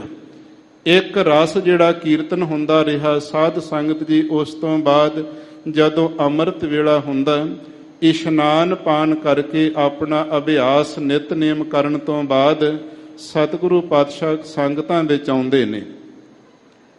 ਬਾਬਾ ਜੀ ਨੂੰ ਬਾਬਾ ਬੁੱਢਾ ਸਾਹਿਬ ਜੀ ਭਾਈ ਗੁਰਦਾਸ ਜੀ ਆਦਿਕ ਗੁਰਸਿੱਖਾਂ ਨੂੰ ਪੁੱਛਦੇ ਨੇ ਕੋਈ ਐਸੀ ਜਗ੍ਹਾ ਦੀ ਚੋਣ ਕੀਤੀ ਜਾਵੇ ਜਿਹੜੀ ਜਗ੍ਹਾ ਬੜੀ ਇਕਾਂਤ ਹੋਵੇ, ਜਿੱਥੇ ਕਿਸੇ ਮਨੁੱਖ ਦੀ ਆਵਾਜਾਈ ਨਾ ਹੋਵੇ। ਤਾਂ ਉਹਦੀ ਖੋਜ ਕਰਨ ਵਾਸਤੇ ਸਤਿਗੁਰੂ ਆਪ ਤੁਰੇ ਨੇ। ਜਿਹੜੀ ਜਗ੍ਹਾ ਤੇ ਬੜੀਆਂ ਸੁੰਦਰ ਬੇਰੀਆਂ ਖੜੀਆਂ ਨੇ, ਬੜੀ ਹਰਿਆਵਲਤਾ ਹੈ, ਜਿਨ੍ਹਾਂ ਦੇ ਪੱਤਿਆਂ ਦੀ ਖੜਾਕ ਮਨ ਨੂੰ ਮੋਹਿਤ ਕਰਨ ਵਾਲੀ ਹੈ, ਬੜੀ ਸੀਤਲ ਮੰਦ ਮੰਦ ਜਿੱਥੇ ਹਵਾ ਵਗਦੀ ਹੈ, ਉਹ ਜਗ੍ਹਾ ਸਤਿਗੁਰਾਂ ਨੇ ਚੋਣ ਕੀਤੀ ਹੈ। ਕਿਹੜੀ ਜਗ੍ਹਾ ਹੈ? ਜਿਸ ਨੂੰ ਅੱਜ ਕੱਲ੍ਹ ਗੁਰਦੁਆਰਾ ਸ੍ਰੀ ਰਾਮਸਰ ਸਾਹਿਬ ਜੀ ਦਾ ਨਾਮ ਦਿੱਤਾ ਗਿਆ। ਇਹ ਜਗ੍ਹਾ ਤੇ ਸਤਿਗੁਰੂ ਪਾਤਸ਼ਾਹ ਜੀ ਨੇ ਜਦੋਂ ਚੋਣ ਕਰ ਲਈ ਸਥਾਨ ਦੀ, ਸੰਗਤਾਂ ਨੂੰ ਕਹਿ ਕੇ ਸਫਾਈਆਂ ਕਰਵਾਈਆਂ, ਪਾਣੀ ਦੇ ਛਿੜਕਾਅ ਕਰਵਾਏ ਨੇ, ਆਲੇ ਦੁਆਲੇ ਵੱਡੀਆਂ ਵੱਡੀਆਂ ਕਨਾਤਾਂ ਤਾਣ ਦਿੱਤੀਆਂ, ਪਰਦੇ ਕਰ ਦਿੱਤੇ ਗਏ। ਉਹਦੇ ਵਿੱਚ 2 ਤੰਬੂ ਲਗਵਾਉਣ ਦਾ ਸਤਿਗੁਰਾਂ ਹੁਕਮ ਕੀਤਾ। ਇੱਕ ਤੰਬੂ ਦੇ ਅੰਦਰ ਸਤਿਗੁਰੂ ਪਾਤਸ਼ਾਹ ਜੀ ਪਰਮ ਪਵਿੱਤਰ ਵੱਡੇ ਸਤਿਗੁਰਾਂ ਦੀਆਂ ਬਾਣੀ ਦੀਆਂ ਜਿਹੜੀਆਂ ਸੈਂਚੀਆਂ ਨੇ ਲੈ ਕਰਕੇ ਆਪ ਬੈਠਣਗੇ। ਦੂਸਰੇ ਤੰਬੂ ਦੇ ਅੰਦਰ ਕਾਗਜ਼ ਦਾ ਪ੍ਰਬੰਧ ਕਰਵਾ ਕੇ ਸਿਆਹੀ ਤੇ ਕਲਮਾਂ ਤਿਆਰ ਕਰਵਾ ਕੇ ਭਾਈ ਗੁਰਦਾਸ ਸਾਹਿਬ ਜੀ ਨੂੰ ਬਿਠਾਣਗੇ। ਇਸ ਜਗ੍ਹਾ ਤੇ ਸਤਿਗੁਰੂ ਪਾਤਸ਼ਾਹ ਮਹਾਰਾਜ ਜੀ ਨੇ ਜਦੋਂ ਸਾਰੀਆਂ ਸਫਾਈਆਂ ਹੋ ਚੁੱਕੀਆਂ ਨੇ, ਕਨਾਤਾਂ ਲੱਗ ਚੁੱਕੀਆਂ, ਤੰਬੂ ਲੱਗ ਚੁੱਕੇ ਹਨ, ਫਿਰ ਇਹ ਸੈਂਚੀਆਂ ਦੀ ਜਿਹੜੀ ਪਾਲਕੀ ਸਤਿਗੁਰੂ ਪਾਤਸ਼ਾਹ ਉਸ ਪਾਵਨ ਸਥਾਨ ਤੇ ਲੈ ਕੇ ਪਹੁੰਚੇ ਨੇ। ਉਸ ਤੰਬੂ ਦੇ ਅੰਦਰ, ਜਿਸ ਤੰਬੂ ਵਿੱਚ ਵੱਡੇ ਸਤਿਗੁਰੂ ਪਾਤਸ਼ਾਹ ਦੀ ਪਾਵਨ ਬਾਣੀ ਹੈ, ਉਸ ਵਿੱਚ ਆਪ ਗੁਰੂ ਅਰਜਨ ਦੇਵ ਸਾਹਿਬ ਜੀ ਬੈਠਦੇ ਨੇ। ਦੂਸਰਾ ਤੰਬੂ ਨਾਲ ਲੱਗਿਆ ਹੋਇਆ ਬਿਲਕੁਲ ਨਜ਼ਦੀਕ ਹੈ। ਭਾਈ ਗੁਰਦਾਸ ਸਾਹਿਬ ਜੀ ਨੂੰ ਸਤਿਗੁਰੂ ਪਾਤਸ਼ਾਹ ਜੀ ਕਹਿੰਦੇ, ਗੁਰੂ ਨਾਨਕ ਜੀ ਦਾ ਧਿਆਨ ਰੱਖ ਕੇ ਗੁਰੂ ਨਾਨਕ ਸਾਹਿਬ ਦੀ ਪਾਵਨ ਜਿਹੜੀ ਬਾਣੀ ਨੂੰ ਆਪਾਂ ਇਕੱਤਰ ਕਰਨਾ, ਤੇ ਇਹ ਕਾਰਜ ਤੁਹਾਡੇ ਕੋਲੋਂ ਗੁਰੂ ਨਾਨਕ ਸਾਹਿਬ ਜੀ ਕਰਵਾਉਣਗੇ। ਹਰ ਜਸ ਲਿਖੈ ਬੇਅੰਤ ਸੋਹ ਹੈ ਸੇ ਹੱਥਾ। ਤੁਹਾਡੇ ਇਹ ਪਰਮ ਪੂਜਨੀਕ ਜਿਹੜੇ ਹਸਤ ਕਮਲ ਸੋਭਨੀਕ ਹੋਣਗੇ, ਜਦੋਂ ਗੁਰੂ ਨਾਨਕ ਸਾਹਿਬ ਦੀ ਸਮੁੱਚੀ ਬਾਣੀ ਇਹਨਾਂ ਹੱਥਾਂ ਨਾਲ ਲਿਖੀ ਜਾਵੇਗੀ, ਤਾਂ ਸਤਿਗੁਰੂ ਪਾਤਸ਼ਾਹ ਮਹਾਰਾਜ ਜੀ ਆਪਣੇ ਤੰਬੂ ਦੇ ਵਿੱਚੋਂ ਬੜੇ ਪਿਆਰ ਸਤਿਕਾਰ ਆਦਬ ਦੇ ਨਾਲ, ਬੜੀ ਮਿੱਠੀ ਆਵਾਜ਼ ਧੁਨੀ ਦੇ ਨਾਲ ਗੁਰੂ ਨਾਨਕ ਸਾਹਿਬ ਜੀ ਦੀ ਬਾਣੀ ਉਚਾਰਨ ਕਰਦੇ ਨੇ। ਇੱਕ ਓੰਕਾਰ ਤੋਂ ਜਿਹੜਾ ਜਪਜੀ ਸਾਹਿਬ ਦੀ ਆਰੰਭਤਾ ਸਤਿਗੁਰੂ ਪਾਤਸ਼ਾਹ ਨੇ ਕੀਤੀ ਹੈ। ਭਾਈ ਗੁਰਦਾਸ ਸਾਹਿਬ ਦੀ ਜਿਹੜੀ ਕਲਮ, ਉੱਥੇ ਅਗੰਮੀ ਕਲਮਾਂ ਚੱਲਦੀਆਂ ਨੇ। ਸਮਾਂ ਬੜਾ ਸੀਮਤ ਹੁੰਦਾ, ਅੰਮ੍ਰਿਤ ਵੇਲੇ ਤੋਂ ਲੈ ਕੇ ਦੁਪਹਿਰ ਦੇ ਵਕਤ ਤੱਕ ਇਹ ਬਾਣੀ ਲਿਖਾਈ ਜਾਂਦੀ ਹੈ। ਤੇ ਸਤਿਗੁਰੂ ਪਾਤਸ਼ਾਹ ਬਾਣੀ ਉਚਾਰਦੇ, ਭਾਈ ਗੁਰਦਾਸ ਸਾਹਿਬ ਜੀ ਕਲਮ ਬੰਦ ਕਰੀ ਜਾਂਦੇ ਨੇ। ਫਿਰ ਸਾਧ ਸੰਗਤ ਜੀ ਉਸ ਤੋਂ ਬਾਅਦ ਸੋਦਰ ਦੇ ਜਿਹੜੇ ਸ਼ਬਦ ਹਨ, ਇਹ ਗੁਰੂ ਨਾਨਕ ਸਾਹਿਬ ਮਹਾਰਾਜ ਜੀ ਦੀ ਕਿਰਪਾ ਨਾਲ ਗੁਰੂ ਅਰਜਨ ਸਾਹਿਬ ਜੀ ਨੇ ਲਿਖਵਾਏ। ਸੋਹਲੇ ਦੀ ਪਾਵਨ ਜਿਹੜੀ ਬਾਣੀ ਹੈ, ਇਹ ਸਤਿਗੁਰਾਂ ਨੇ ਦਰਜ ਕਰਵਾਈ। ਰਾਗਾਂ ਵਿੱਚ ਸ੍ਰੀ ਰਾਗ ਹੈ, ਜੇ ਸੱਚ ਧਰੇ ਪਿਆਰ। ਸ਼੍ਰੋਮਣੀ ਜਿਹੜਾ ਰਾਗ ਸ੍ਰੀ ਰਾਗ ਤੋਂ ਇਥੋਂ ਰਾਗਾਂ ਦੀ ਆਰੰਭਤਾ ਕੀਤੀ। ਜਦੋਂ ਭਾਈ ਗੁਰਦਾਸ ਸਾਹਿਬ ਜੀ ਬਾਣੀ ਲਿਖਦੇ ਜਾ ਰਹੇ ਨੇ, ਜਿੱਥੇ ਸ਼ਬਦ ਦੀ ਪੌੜੀ ਦੀ ਸੰਪੂਰਨਤਾ ਹੁੰਦੀ, ਉੱਥੇ ਗੁਰੂ ਨਾਨਕ ਸਾਹਿਬ ਦਾ ਨਾਮ ਲਿਖ ਕੇ ਮੋਹਰ ਛਾਪ ਸਤਿਗੁਰੂ ਲਗਵਾਉਂਦੇ ਨੇ। ਅੱਜ ਜਦੋਂ ਭਾਈ ਗੁਰਦਾਸ ਸਾਹਿਬ ਜੀ ਭਗਤਾਂ ਦੀ ਬਾਣੀ ਲਿਖਣ ਲੱਗੇ ਨੇ, ਤੇ ਭਗਤਾਂ ਦੀ ਬਾਣੀ ਵਿੱਚ ਸ਼ਬਦ ਦੇ ਅੰਤ ਉੱਤੇ ਜਾ ਕੇ ਭਗਤ ਦਾ ਨਾਮ ਲਿਖਿਆ ਜਾਂਦਾ। ਇਹ ਕਿਹੜੇ ਭਗਤ ਦੀ ਬਾਣੀ ਹੈ? ਭਾਈ ਗੁਰਦਾਸ ਸਾਹਿਬ ਜੀ ਦੇ ਮਨ ਵਿੱਚ ਕੋਈ ਸ਼ੰਕਾ ਬਣ ਗਈ। ਸਤਿਗੁਰੂ ਜੀ ਵੱਡੇ ਸਤਿਗੁਰਾਂ ਦੀ ਬਾਣੀ ਤਾਂ ਗੋਇੰਦਵਾਲ ਸਾਹਿਬ ਤੋਂ ਲੈ ਕੇ ਆਏ ਨੇ। ਇਹ ਜਿਹੜੇ ਭਗਤਾਂ ਦੀ ਬਾਣੀ ਲਿਖਾਉਂਦੇ, ਕੋਈ ਭਗਤ 500 ਸਾਲ ਪਹਿਲਾਂ ਹੋ ਚੁੱਕਿਆ, ਕੋਈ 200 ਸਾਲ ਪਹਿਲਾਂ ਹੋ ਚੁੱਕਿਆ, ਕੋਈ ਗੁਰੂ ਨਾਨਕ ਜੀ ਦਾ ਸਮਕਾਲੀ ਹੋਇਆ। ਇਹ ਬਾਣੀ ਸਤਿਗੁਰਾਂ ਕੋਲ ਕਿੱਥੋਂ ਆ ਗਈ? ਬੇਨਤੀ ਕੀਤੀ, ਮਹਾਰਾਜ ਇਹ ਮਨ ਦਾ ਸ਼ੰਕਾ ਦੂਰ ਕਰ ਦਿਓ। ਮਨ ਵਿੱਚ ਬਹੁਤ ਵੱਡਾ ਇਹ ਸ਼ੰਕਾ ਬਣ ਗਿਆ। ਗਰੀਬ ਨਵਾਜ਼ ਸਤਿਗੁਰੂ ਕਹਿਣ ਲੱਗੇ, ਭਾਈ ਸਾਹਿਬ ਜੀ, ਜਿਹੜਾ ਤੁਹਾਡਾ ਮਿਥਿਆ ਹੋਇਆ ਸਮਾਂ ਹੈ ਬਾਣੀ ਲਿਖਣ ਵਾਸਤੇ ਆਉਂਦੇ ਹੋ, ਕੱਲ ਨੂੰ 2 ਘੜੀਆਂ ਮਿਥੇ ਸਮੇਂ ਤੋਂ ਪਹਿਲਾਂ ਆ ਜਾਣਾ। ਤੁਹਾਡੇ ਮਨ ਦੀ ਤਸੱਲੀ ਗੁਰੂ ਨਾਨਕ ਸਾਹਿਬ ਜੀ ਆਪ ਕਰਵਾਉਣਗੇ। ਜਦੋਂ ਦੂਸਰੇ ਦਿਨ ਅੰਮ੍ਰਿਤ ਵੇਲੇ ਤੰਬੂ ਦੇ ਵਿੱਚ ਸਤਿਗੁਰਾਂ ਦੇ ਆਉਣ ਲੱਗੇ ਭਾਈ ਗੁਰਦਾਸ ਜੀ, ਤਾਂ ਕੀ ਵੇਖਦੇ ਨੇ? ਸਤਿਗੁਰਾਂ ਦੇ ਦੁਆਲੇ ਕੁਝ ਐਸੀਆਂ ਰੂਹਾਂ ਘੇਰਾ ਘੱਤ ਕਰਕੇ ਬੈਠੀਆਂ। ਚਿੱਟੇ ਇਹਨਾਂ ਦੇ ਵਸਤਰ ਪਏ ਨੇ, ਚਿੱਟੇ ਲੰਬੇ ਦਾੜੇ ਨੇ, ਚਿਹਰੇ ਦਗ ਦਗ ਕਰਦੇ ਨੇ। ਇਹ 15 ਸਰੀਰ ਸਤਿਗੁਰਾਂ ਦੇ ਦੁਆਲੇ ਬੈਠੇ ਨੇ। ਭਾਈ ਗੁਰਦਾਸ ਸਾਹਿਬ ਜੀ ਕਹਿੰਦੇ, ਮਹਾਰਾਜ ਇਹ ਰੂਹਾਂ ਕੌਣ ਨੇ? ਦਿਵ ਰੂਪ ਜਾਪਦੇ ਨੇ। ਸਤਿਗੁਰੂ ਕਹਿੰਦੇ, ਇਹਨਾਂ ਨੂੰ ਪੁੱਛ ਲਓ, ਦੱਸ ਦੇਣਗੇ। ਜਦੋਂ ਉਹਨਾਂ ਨੂੰ ਪੁੱਛਣਾ ਕੀਤਾ, ਤੇ ਪਹਿਲੇ ਨੂੰ ਪੁੱਛਦੇ ਨੇ, ਤੁਹਾਡਾ ਕੀ ਨਾਮ ਹੈ, ਕਿੱਥੋਂ ਆਏ? ਤਾਂ ਭਗਤ ਕਬੀਰ ਸਾਹਿਬ ਜੀ ਬੋਲੇ ਨੇ, ਕਹਿੰਦੇ ਮੇਰਾ ਨਾਮ ਕਬੀਰ ਹੈ। ਦੂਸਰੇ ਕਹਿੰਦੇ ਮੇਰਾ ਨਾਮ ਫਰੀਦ ਹੈ। ਤੀਸਰੇ ਬੋਲਦੇ ਮੇਰਾ ਨਾਮ ਰਵਿਦਾਸ ਹੈ। ਚੌਥਾ ਕਹਿੰਦਾ ਮੇਰਾ ਨਾਮ ਧੰਨਾ ਹੈ। ਇਹ ਸਾਰੇ ਭਗਤ ਵਿਅਕਤੀਗਤ ਸਰੂਪ ਧਾਰਨ ਕਰਕੇ ਆਏ ਨੇ। ਕੋਈ ਅਤ ਕਥਨੀ ਨਹੀਂ। ਪਰਮਾਤਮਾ ਵਾਹਿਗੁਰੂ ਦੇ ਪਿਆਰੇ ਪਰਮੇਸ਼ਰ ਵਿੱਚ ਜਾ ਕੇ ਲੀਨ ਹੋ ਜਾਂਦੇ ਨੇ। ਅਨਕ ਰੂਪ ਖਿਨ ਮਾਹੇ ਕੁਦਰਤ ਧਾਰਦਾ ਗੁਰੂ ਗ੍ਰੰਥ ਸਾਹਿਬ ਜੀ ਦੀ ਉਗਾਹੀ ਹੈ। ਜਿੱਥੇ ਚਾਹੇ ਪਰਮਾਤਮਾ ਵਿਅਕਤੀਗਤ ਸਰੂਪ ਆਪਣੇ ਵੀ ਧਾਰਨ ਕਰ ਲੈਂਦਾ, ਤੇ ਭਗਤਾਂ ਦੇ ਸਰੂਪਾਂ ਨੂੰ ਕਿਵੇਂ ਨਹੀਂ ਪ੍ਰਗਟ ਕਰ ਸਕਦਾ। ਉੱਥੇ ਇਹ 15 ਭਗਤ ਜਿਹੜੇ ਸਤਿਗੁਰਾਂ ਦੇ ਦੁਆਲੇ ਬੈਠੇ ਹੋਏ ਵੇਖੇ, ਆਪਸ ਵਿੱਚ ਫਿਰ ਡੰਡੌਤ ਬੰਦਨਾ ਭਾਈ ਸਾਹਿਬ ਗੁਰਦਾਸ ਜੀ ਅਤੇ ਭਗਤਾਂ ਨੇ ਕੀਤੀ। ਇਹ ਭਗਤ ਕਹਿਣ ਲੱਗੇ, ਸਾਨੂੰ ਪਤਾ ਲੱਗਿਆ ਸੀ ਗੁਰੂ ਅਰਜਨ ਦੇਵ ਸਾਹਿਬ ਜੀ ਕਲਯੁਗ ਦੇ ਅੰਦਰ ਬੋਹੇ ਥੇ ਜਿਹੜੇ ਜਹਾਜ਼ ਗੁਰਬਾਣੀ ਦਾ ਤਿਆਰ ਕਰਵਾ ਰਹੇ ਨੇ, ਤੇ ਅਸੀਂ ਆਪਣੀ ਬਾਣੀ ਦਰਜ ਕਰਵਾਉਣ ਵਾਸਤੇ ਆਏ ਹਾਂ। ਤਸੱਲੀ ਹੋ ਗਈ। ਪੈਰਾਂ ਤੋਂ ਲੈ ਕੇ ਸਿਰ ਤੱਕ ਭਾਈ ਗੁਰਦਾਸ ਸਾਹਿਬ ਜੀ ਦਾ ਸਰੀਰ ਕੰਬ ਉੱਠਿਆ। ਧੰਨ ਗੁਰੂ ਅਰਜਨ ਦੇਵ ਸਾਹਿਬ ਤੇ ਧੰਨ ਤੇਰੇ ਪਿਆਰੇ ਭਗਤ ਗੁਰਸਿੱਖ ਹਨ। ਚਾਰੇ ਗੁਰਸਿੱਖਾਂ ਦੀ ਬਾਣੀ ਸਤਿਗੁਰੂ ਪਾਤਸ਼ਾਹ ਨੇ ਦਰਜ ਕੀਤੀ। ਭੱਟ ਸਹਿਬਾਨਾਂ ਦੀ ਜਿਹੜੀ ਬਾਣੀ ਦਰਜ ਕੀਤੀ ਹੈ, ਇਸ ਪ੍ਰਕਾਰ ਬਾਣੀ ਨੂੰ ਤਰਤੀਬ ਨਾਲ ਲਿਖਦੇ ਜਾਂਦੇ ਨੇ। ਇੱਕ ਹੋਰ ਸਤਿਗੁਰੂ ਪਾਤਸ਼ਾਹ ਜੀ ਜਦੋਂ ਬਾਣੀ ਲਿਖਦੇ ਸਨ ਤਾਂ ਜਿਸ ਵੇਲੇ ਵੱਡੇ ਸਤਿਗੁਰੂ ਪਾਤਸ਼ਾਹ ਦੀ ਕੋਈ ਵਾਰ ਸਮਾਪਤ ਹੁੰਦੀ, ਉੱਥੇ ਕਲਮ ਭਾਈ ਗੁਰਦਾਸ ਜੀ ਤੋਂ ਫੜ ਕੇ ਆਪ 2 ਅੱਖਰ ਲਿਖਦੇ ਸੀ, ਸੱਸੇ ਔਂਕੜ ਤੇ ਧੱਦੇ ਔਂਕੜ ਸੁਧ। ਤੇ ਇਹ ਜਿਹੜਾ ਇਹਦਾ ਇਸ ਪ੍ਰਕਾਰ ਭਾਵ ਹੈ ਕਿ ਵੱਡੇ ਸਤਿਗੁਰਾਂ ਦੀ ਬਾਣੀ ਨਰੋਲ ਸੁਧ ਹੈ। ਕੋਈ ਕਲਮ ਚੁੱਕ ਕੇ ਗੁਰਬਾਣੀ ਦੀ ਸੁਧਾਈ ਕਰਨ ਨੂੰ ਨਾ ਤੁਰ ਪਵੇ। ਜਿਹੜੀ ਵਾਰ ਵਿੱਚ ਗੁਰੂ ਅਰਜਨ ਦੇਵ ਸਾਹਿਬ ਜੀ ਦੀ ਆਪਣੀ ਕੋਈ ਪੌੜੀ ਆ ਜਾਂਦੀ, ਆਪਣਾ ਕੋਈ ਸ਼ਲੋਕ ਆ ਜਾਂਦਾ, ਸ਼ਬਦ ਆਉਂਦਾ, ਤੇ ਉੱਥੇ ਸਤਿਗੁਰੂ ਮਗਰ ਉਹਦੇ ਲਿਖਿਆ ਕਰਦੇ ਸੁਧ ਕੀਚੇ। ਇਹਦਾ ਭਾਵ ਹੈ ਕਿ ਸੁਧ ਕੀਚੇ ਕੀਤੀ ਹੋਈ ਬਾਣੀ ਹੈ। ਵੱਡੇ ਸਤਿਗੁਰਾਂ ਦੀ ਬਾਣੀ ਨੂੰ ਅਸੀਂ ਸੁਧ ਨਹੀਂ ਕਰ ਸਕਦੇ, ਨਰੋਲ ਸ਼ੁੱਧ ਹੈ। ਤੇ ਜਿਹੜੀ ਆਪਣੀ ਇਹ ਬਾਣੀ ਕੋਈ ਸ਼ਲੋਕ ਪੌੜੀ ਸਾਡੀ ਵਿੱਚ ਦਰਜ ਹੋਈ, ਇਹ ਸੁਧ ਕੀਚੇ ਕਰਕੇ ਲਿਖੀ ਹੈ। ਕੋਈ ਕਲਮ ਨਾ ਉਠਾਵੇ ਜੀ ਇੱਥੇ ਬਿੰਦੀਆਂ ਲੱਗਣੀਆਂ ਚਾਹੀਦੀਆਂ, ਇਹ ਵਿਆਕਰਨ ਦੇ ਅਨੁਸਾਰ ਆ ਹੋਣਾ ਚਾਹੀਦਾ। ਵਿਆਕਰਨਾਂ ਆਪਣੀਆਂ ਟੀਕਿਆਂ ਵਿੱਚ ਰੱਖ ਲਓ, ਪੋਥੀਆਂ ਵਿੱਚ ਰੱਖੀ ਰੱਖੋ। ਗੁਰੂ ਗ੍ਰੰਥ ਸਾਹਿਬ ਜੀ ਦੇ ਉੱਤੇ ਇੱਕ ਬਿੰਦੀ ਲਾਉਣ ਦਾ ਕਿਸੇ ਨੂੰ ਹੱਕ ਨਹੀਂ ਹੈ। ਇਹ ਸਤਿਗੁਰੂ ਪਾਤਸ਼ਾਹ 2 ਜਿਹੜੇ ਸ਼ਬਦ ਸੀ ਆਪ ਕਲਮ ਦੇ ਨਾਲ ਲਿਖਿਆ ਕਰਦੇ। ਸੋ ਸਾਧ ਸੰਗਤ ਜਦੋਂ ਇਸ ਤਰ੍ਹਾਂ ਤਰਤੀਬਵਾਰ ਗੁਰਬਾਣੀ ਲਿਖਾਂਦੇ ਮੁੰਦਾਵਣੀ ਦੇ ਕੋਲ ਪਹੁੰਚੇ ਨੇ। ਮੁੰਦਾਵਣੀ ਲਿਖੀ ਗਈ ਤੇ ਇੰਨੇ ਸਮੇਂ ਨੂੰ ਜਿਹੜੇ ਰਾਗ ਨੇ, ਖਾਸਟ ਰਾਗ ਉਨ ਗਾਏ, ਸੰਗ ਰਾਗਣੀ 30, ਸਭੈ ਪੁੱਤਰ ਰਾਗਨ ਕੇ 18 10 20। ਇਹ ਜਿਹੜੇ ਰਾਗ ਹਨ, ਇਹ ਆਪਣੇ ਪਰਿਵਾਰਾਂ ਸਮੇਤ ਸਤਿਗੁਰਾਂ ਦੇ ਕੋਲ ਆ ਪਹੁੰਚੇ ਨੇ। ਜਿਵੇਂ ਕੋਈ ਡਾਕਟਰ ਹੋਵੇ, ਆਪਣੇ ਹਸਪੀਟਲ ਨੂੰ ਬੰਦ ਕਰਨ ਲੱਗਿਆ ਹੋਵੇ, ਐਮਰਜੈਂਸੀ ਕੋਈ ਕੇਸ ਆ ਜਾਵੇ, ਕੋਈ ਡਾਕਟਰ ਇੰਨਾ ਨਿਰਦਈ ਨਹੀਂ ਹੁੰਦਾ ਕਿ ਉਹ ਦਰਵਾਜ਼ਾ ਨਾ ਖੋਲੇ, ਦਰ ਦੇ ਉੱਤੋਂ ਮਰੀਜ਼ ਨੂੰ ਮੋੜ ਦੇਵੇ। ਸਤਿਗੁਰੂ ਪਾਤਸ਼ਾਹ ਜਿਸ ਵੇਲੇ ਗੁਰੂ ਗ੍ਰੰਥ ਸਾਹਿਬ ਜੀ ਦੀ ਸੰਪੂਰਨਤਾ ਕਰਨ ਲੱਗੇ ਨੇ ਤਾਂ ਉਸ ਵੇਲੇ ਰਾਗ ਪਹੁੰਚ ਗਏ। ਮਹਾਰਾਜ, ਇਹ ਜਿਹੜਾ ਕਲਯੁਗ ਦਾ ਸਮਾਂ, ਇਹਦੇ ਅੰਦਰ ਲੋਕਾਂ ਨੇ ਸਾਡੇ ਅੰਗ ਤੋੜ ਦਿੱਤੇ ਨੇ।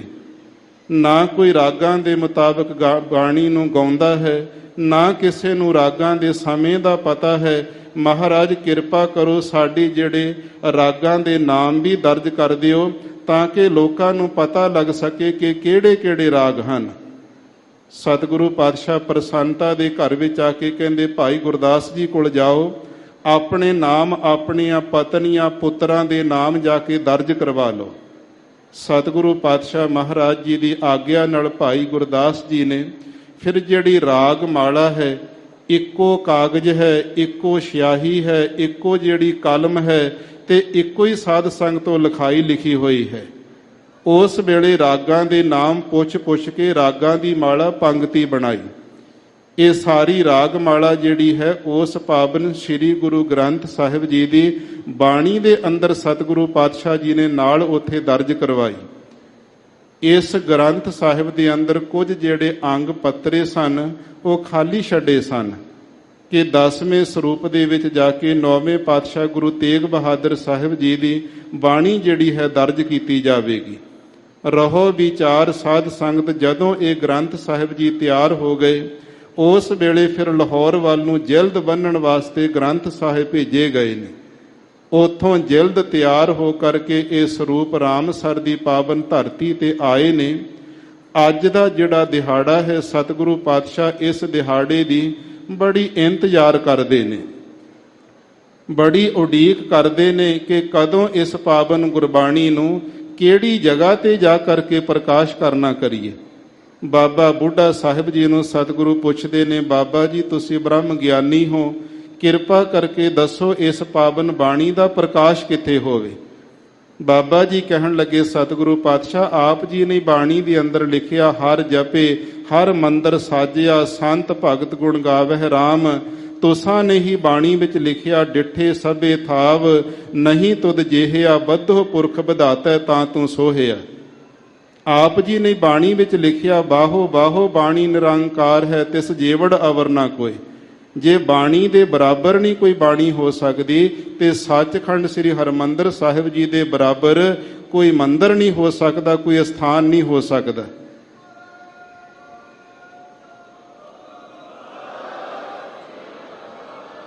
ਇਸ ਲਈ ਇਹ ਪਾਵਨ ਜਿਹੜੀ ਗੁਰਬਾਣੀ ਹੈ ਸੱਚਖੰਡ ਸ੍ਰੀ ਹਰਿਮੰਦਰ ਸਾਹਿਬ ਜੀ ਦੇ ਅੰਦਰ ਮਹਾਰਾਜ ਆਪ ਜੀ ਪ੍ਰਕਾਸ਼ ਕਰੋ।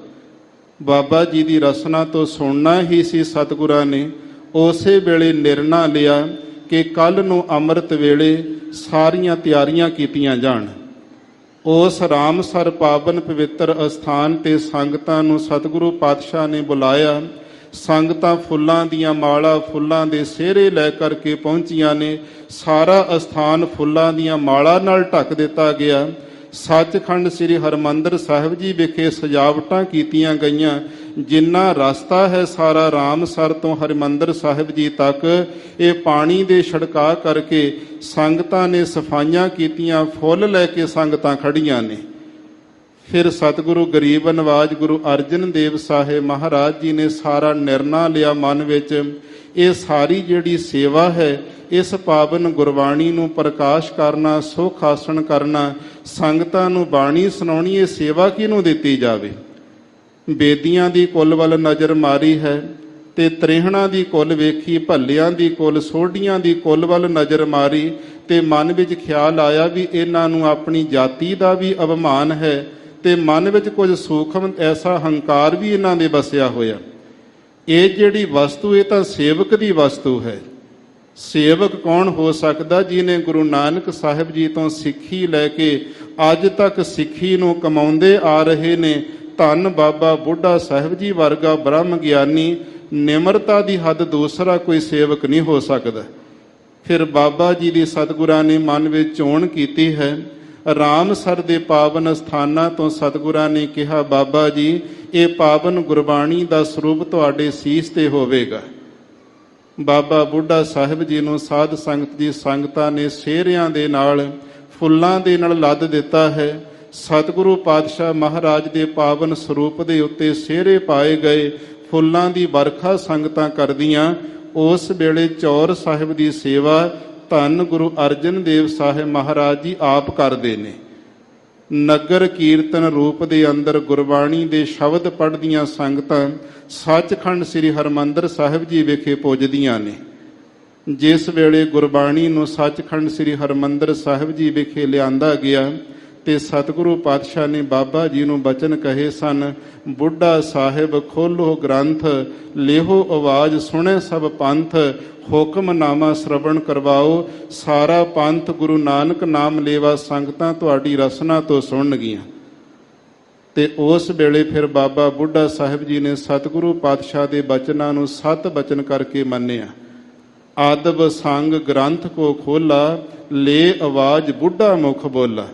ਆਪਣੀ ਰਸਨਾ ਤੋਂ ਜਦੋਂ ਬਾਬਾ ਬੁੱਢਾ ਸਾਹਿਬ ਜੀ ਪਿਆਰ ਸਤਿਕਾਰ ਨਾਲ ਇਹ ਸ਼ਬਦ ਉਚਾਰਨ ਕਰਨ ਲੱਗੇ, ਹੁਕਮਨਾਮਾ ਕੀ ਆਉਂਦਾ ਹੈ, ਸੋਹੀ ਮਹੱਲਾ ਪੰਜਵਾ, ਸੰਤਾਂ ਕੇ ਕਾਰਜ ਆਪ ਖਲੋਇਆ, ਹਰ ਕੰਮ ਕਰਾਵਣ ਆਇਆ RAM, ਧਰਤ ਸੁਹਾਵੀ ਤਾਲ ਸੁਹਾਵਾ, ਵਿੱਚ ਅੰਮ੍ਰਿਤ ਜਲ ਛਾਇਆ RAM। ਇਹ ਧੰਨ ਬਾਬਾ ਬੁੱਢਾ ਸਾਹਿਬ ਜੀ ਦੀ ਪਾਵਨ ਰਸਨਾ ਤੋਂ ਜਿਹੜੇ ਅੱਜ ਦਾ ਦਿਹਾੜਾ ਹੈ, ਉਸ ਵੇਲੇ 1661 ਬਿਕਰਮੀ ਭਾਦਰੋਂ ਸੁਦੀ ਏਕਮ ਦਾ ਦਿਹਾੜਾ ਸੀ। ਅੱਜ ਦੇ ਦਿਨ ਪਹਿਲਾ ਪ੍ਰਕਾਸ਼ ਸ੍ਰੀ ਗੁਰੂ ਗ੍ਰੰਥ ਸਾਹਿਬ ਮਹਾਰਾਜ ਜੀ ਦਾ ਸੱਚਖੰਡ ਸ੍ਰੀ ਹਰਿਮੰਦਰ ਸਾਹਿਬ ਜੀ ਵਿਖੇ ਹੋਇਆ।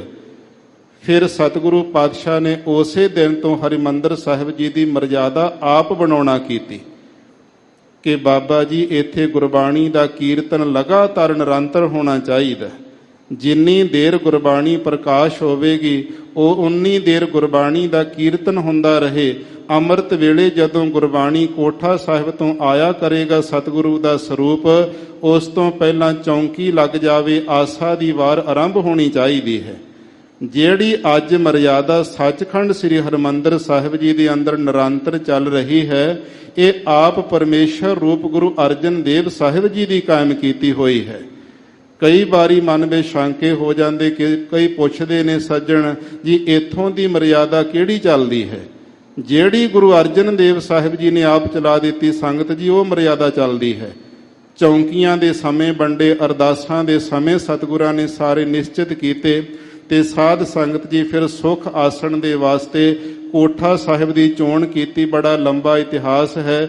ਉੱਥੇ ਫਿਰ ਆਪਣਾ ਆਸਣ ਸਤਿਗੁਰਾਂ ਨੇ ਥੱਲੇ ਪਲੰਘ ਦੇ ਭੁੰਜੇ ਲਾਇਆ।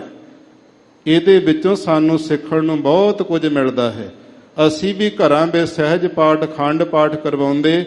ਕਈ ਵਾਰੀ ਤੇ ਦੇਖਣ ਵਿੱਚ ਆਉਂਦਾ ਗੁਰੂ ਗ੍ਰੰਥ ਸਾਹਿਬ ਦਾ ਸਰੂਪ ਭੁੰਜੇ ਪ੍ਰਕਾਸ਼ ਕਰ ਲੈਂਦੇ ਤੇ ਆਲੇ ਦੁਆਲੇ ਕੁਰਸੀਆਂ ਲਾ ਕੇ ਜਿਹੜੇ ਕੁਝ ਲੋਕ ਉੱਚੀ ਥਾਵੇਂ ਬਹਿ ਜਾਂਦੇ ਨੇ।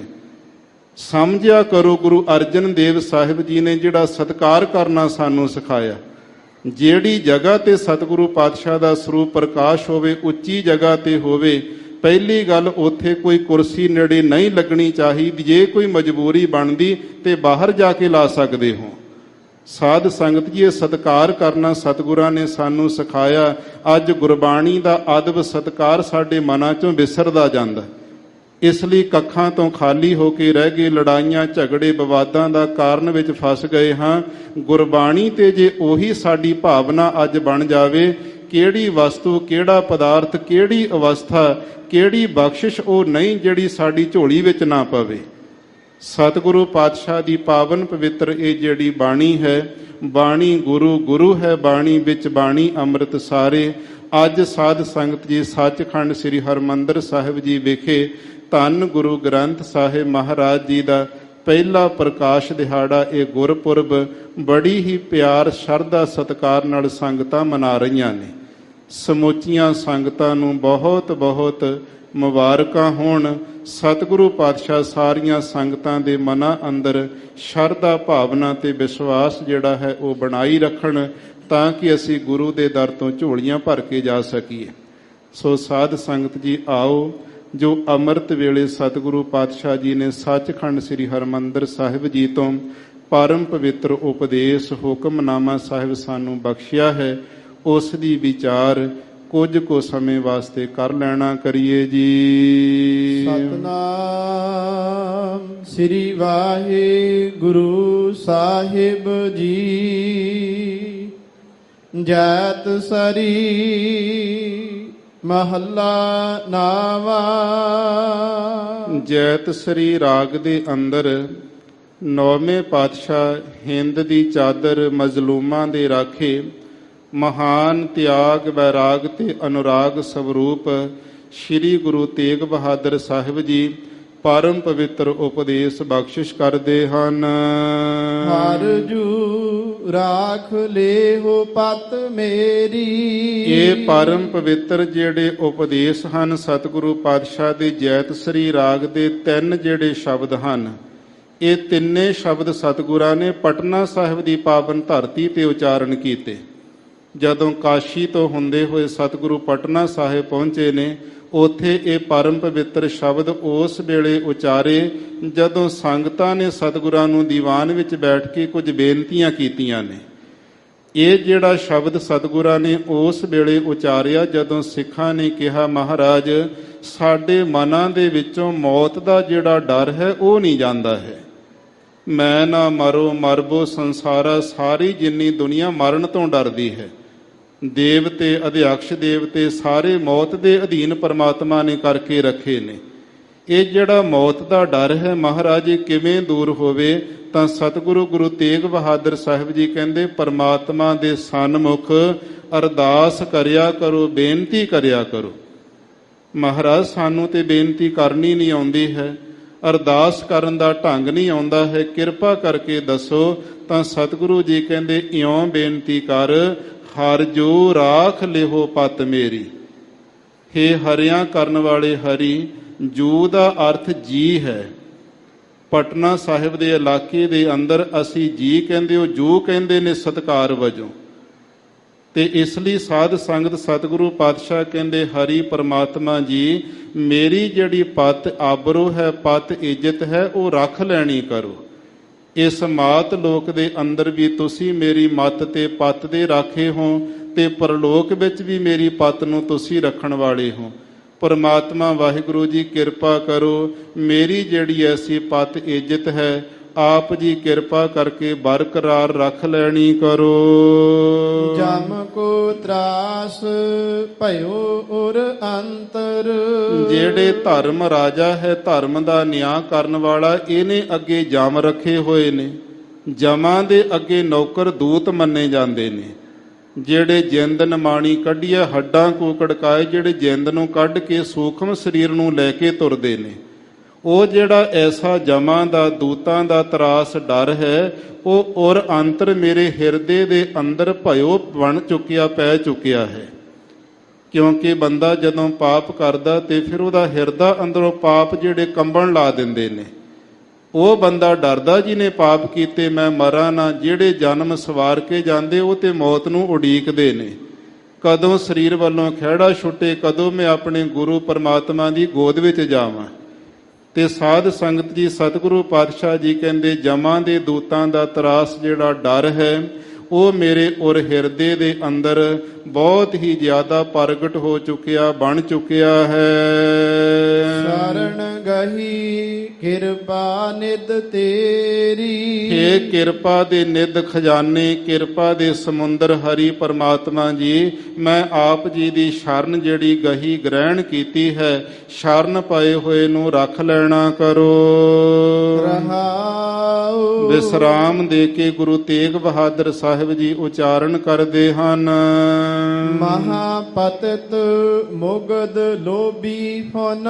ਐਸੀ ਬੇਨਤੀ ਕਰਨੀ ਗੁਰਸਿੱਖਾ, ਤੂੰ ਕਿੰਨੇ ਵੀ ਉੱਚੇ ਜੀਵਨ ਵਾਲਾ ਕਿਉਂ ਨਾ ਹੋਵੇਂ, ਕਦੇ ਆਪਣਾ ਆਪਾ ਨਹੀਂ ਜਨਾਉਣਾ। ਇਹ ਕਹਿਣਾ ਮਹਾਪਤਿਤ, ਪਤਿਤ ਦਾ ਅਰਥ ਹੁੰਦਾ ਬਹੁਤ ਹੀ ਨੀਚਾਂ ਤੋਂ ਨੀਚ। ਮਹਾਰਾਜ ਮੈਂ ਨੀਵਿਆਂ ਤੋਂ ਨੀਵਾਂ ਹਾਂ। ਮੁਗਧ ਦਾ ਅਰਥ ਮੇਰੇ ਕੋਲ ਸ਼ਾਸਤਰਾਂ ਦਾ, ਗ੍ਰੰਥਾਂ ਦਾ ਵੀ ਕੋਈ ਗਿਆਨ ਨਹੀਂ ਹੈ। ਲੋਭੀ ਫੁੰਨ ਦਾ ਅਰਥ ਹੈ ਪਦਾਰਥਾਂ ਦੇ ਅੰਦਰ ਮੇਰੀ ਜਿਹੜੀ ਬਿਰਤੀ ਬੜੀ ਲੁਭਾਏਮਾਨ ਹੋ ਗਈ, ਪਦਾਰਥ ਇਕੱਠੇ ਕਰਨ ਵਾਸਤੇ ਲੱਗ ਗਿਆ ਹਾਂ। ਕਰਤ ਪਾਪ ਅਬਹਾਰਾ। ਦੁਨੀਆ ਦੇ ਅੰਦਰ ਕੋਈ ਇਹੋ ਜਿਹਾ ਪਾਪ ਨਹੀਂ, ਚਾਹੇ ਸਮਾਨ ਪਾਪ ਹੋਵੇ, ਚਾਹੇ ਬੱਜਰ ਪਾਪ, ਜਿਹੜਾ ਮੈਂ ਕੀਤਾ ਨਾ ਹੋਵੇ। ਸਾਰੇ ਪਾਪ ਮਹਾਰਾਜ ਮੈਂ ਕੀਤੇ ਨੇ। ਅੱਜ ਮੇਰੀ ਆਹ ਹਾਲਤ ਬਣ ਗਈ, ਮੈਂ ਪਾਪੀ ਬੰਦਾ, ਪਾਪ ਕਰ ਕਰਕੇ ਹਾਰ ਗਿਆ, ਹੰਭ ਗਿਆ ਹਾਂ, ਥੱਕ ਜਾਣਾ ਕੀਤਾ ਹਾਂ। ਭੈ ਮਰਬੇ ਕੋ ਬਿਸਰਤ ਨਾਹਿਨ। ਜਿਹੜਾ ਮਰਨ ਦਾ ਭੈ ਕਹੀਏ, ਡਰ ਹੈ, ਮੇਰੇ ਅੰਦਰ ਦਿਲ ਦੇ ਵਿੱਚ ਵਸ ਚੁੱਕਿਆ, ਹਿਰਦੇ ਦੇ ਵਿੱਚ ਲੀਨ ਹੋ ਚੁੱਕਿਆ ਹੈ। ਇਹ ਕਦੇ ਵੀ ਬਿਸਰਤ ਨਾਹਿਨ, ਭੁੱਲਣਾ ਨਹੀਂ ਕਰਦਾ। ਮਹਾਰਾਜ ਦਿਨੇ ਵੀ ਮੌਤ ਯਾਦ ਆਈ ਜਾਂਦੀ, ਰਾਤ ਨੂੰ ਸੁਪਨੇ ਵਿੱਚ ਮੌਤ ਤੋਂ ਡਰ ਲੱਗੀ ਜਾਂਦਾ। ਇਹ ਮਰਨ ਦਾ ਡਰ ਮੈਨੂੰ ਭੁੱਲਦਾ ਨਹੀਂ ਹੈ। ਇਹ ਚਿੰਤਾ ਤਨ ਜਾਰਾ। ਇਹ ਜਿਹੜੀ ਐਸੀ ਚਿੰਤਾ ਹੈ, ਇਹ ਮੇਰੇ ਸਰੀਰ ਨੂੰ ਜਾਰਾ ਸਾੜੀ ਜਾਂਦੀ, ਅੰਦਰੋਂ ਜਾਲੀ ਜਾਂਦੀ ਹੈ। ਬਾਹਰਲੀ ਸਮਾਨ ਅੱਗ ਬਾਹਰੋਂ ਸਰੀਰ ਨੂੰ ਸਾੜਦੀ, ਚਿੰਤਾ ਦੀ ਅਗਨੀ ਅੰਦਰੋਂ ਅੰਦਰੀ ਬੰਦੇ ਨੂੰ ਸਾੜੀ ਜਾਵੇਗੀ। ਚਿੰਤਾ ਕੋਈ ਵੀ ਹੋ ਸਕਦੀ, ਪਰਿਵਾਰਾਂ ਦੀ, ਕੋਈ ਆਪਣੇ ਸਰੀਰ ਦੇ ਰੋਗ ਦੀ ਚਿੰਤਾ ਹੋ ਸਕਦੀ ਬੰਦੇ ਨੂੰ। ਜਦੋਂ ਕੋਈ ਚਿੰਤਾ ਲੱਗ ਜਾਂਦੀ ਤੇ ਅੰਦਰੋਂ ਇਹ ਬੰਦੇ ਨੂੰ ਖਤਮ ਕਰਨ ਲੱਗ ਜਾਂਦੀ ਹੈ।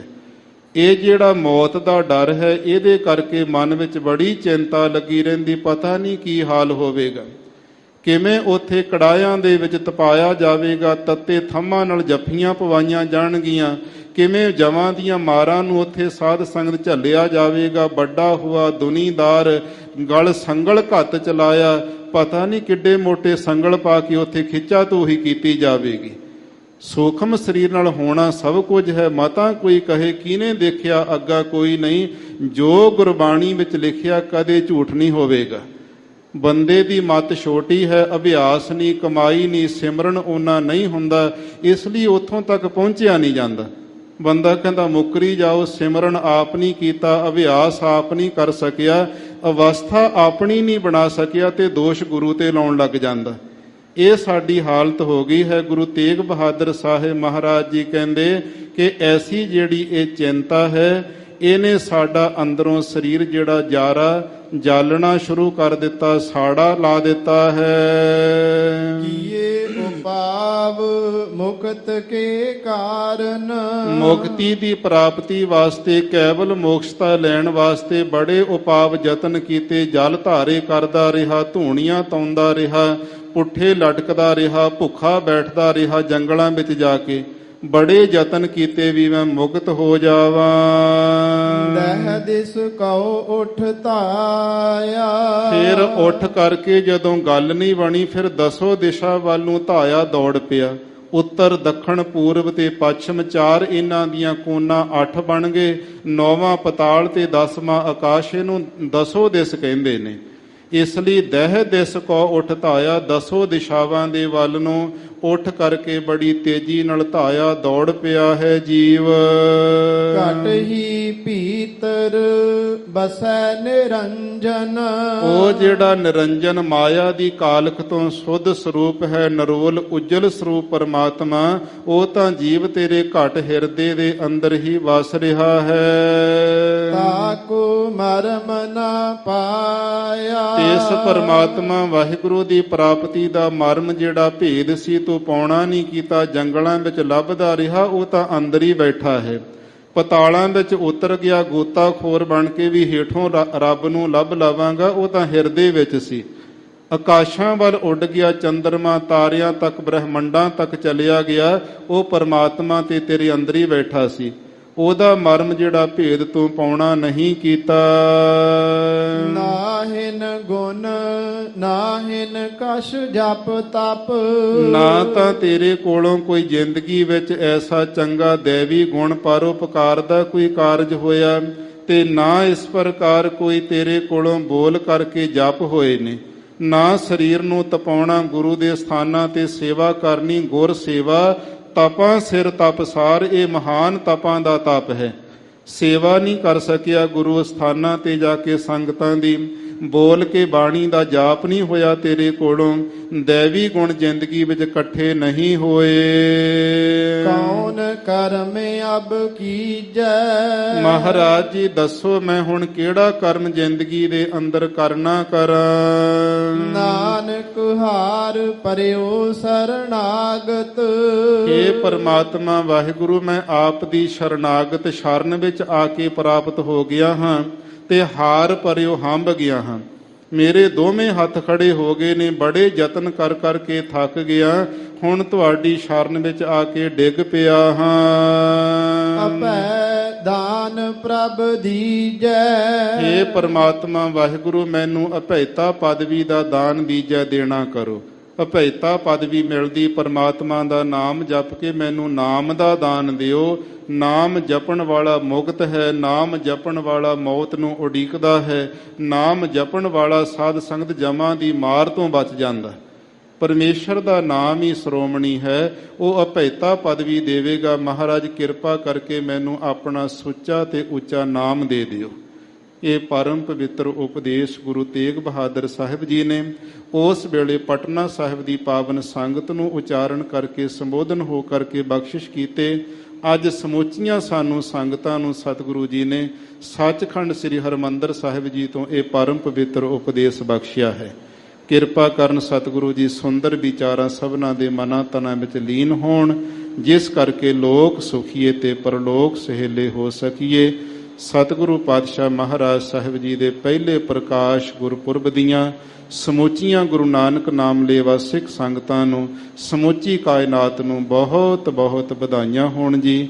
ਆਓ ਅੰਤਲੀਆਂ ਪੰਕਤੀਆਂ ਪੜ੍ਹ ਕੇ ਇੱਥੇ ਵਿਸਰਾਮ ਦੇਈਏ ਜੀ। ਨਾਹਿਨ ਗੁਣ ਨਾਹਿਨ ਕਛ ਜਪ ਤਪ। ਕੌਣ ਕਰਮ ਅਬ ਕੀਜੈ। ਨਾਨਕ ਹਾਰ ਪਰਿਓ ਸਰਣਾਗਤ। ਅਭੈ ਦਾਨ ਪ੍ਰਭ ਦੀਜੈ। ਵਾਹਿਗੁਰੂ ਜੀ ਕਾ ਖਾਲਸਾ, ਵਾਹਿਗੁਰੂ ਜੀ ਕੀ ਫਤਿਹ।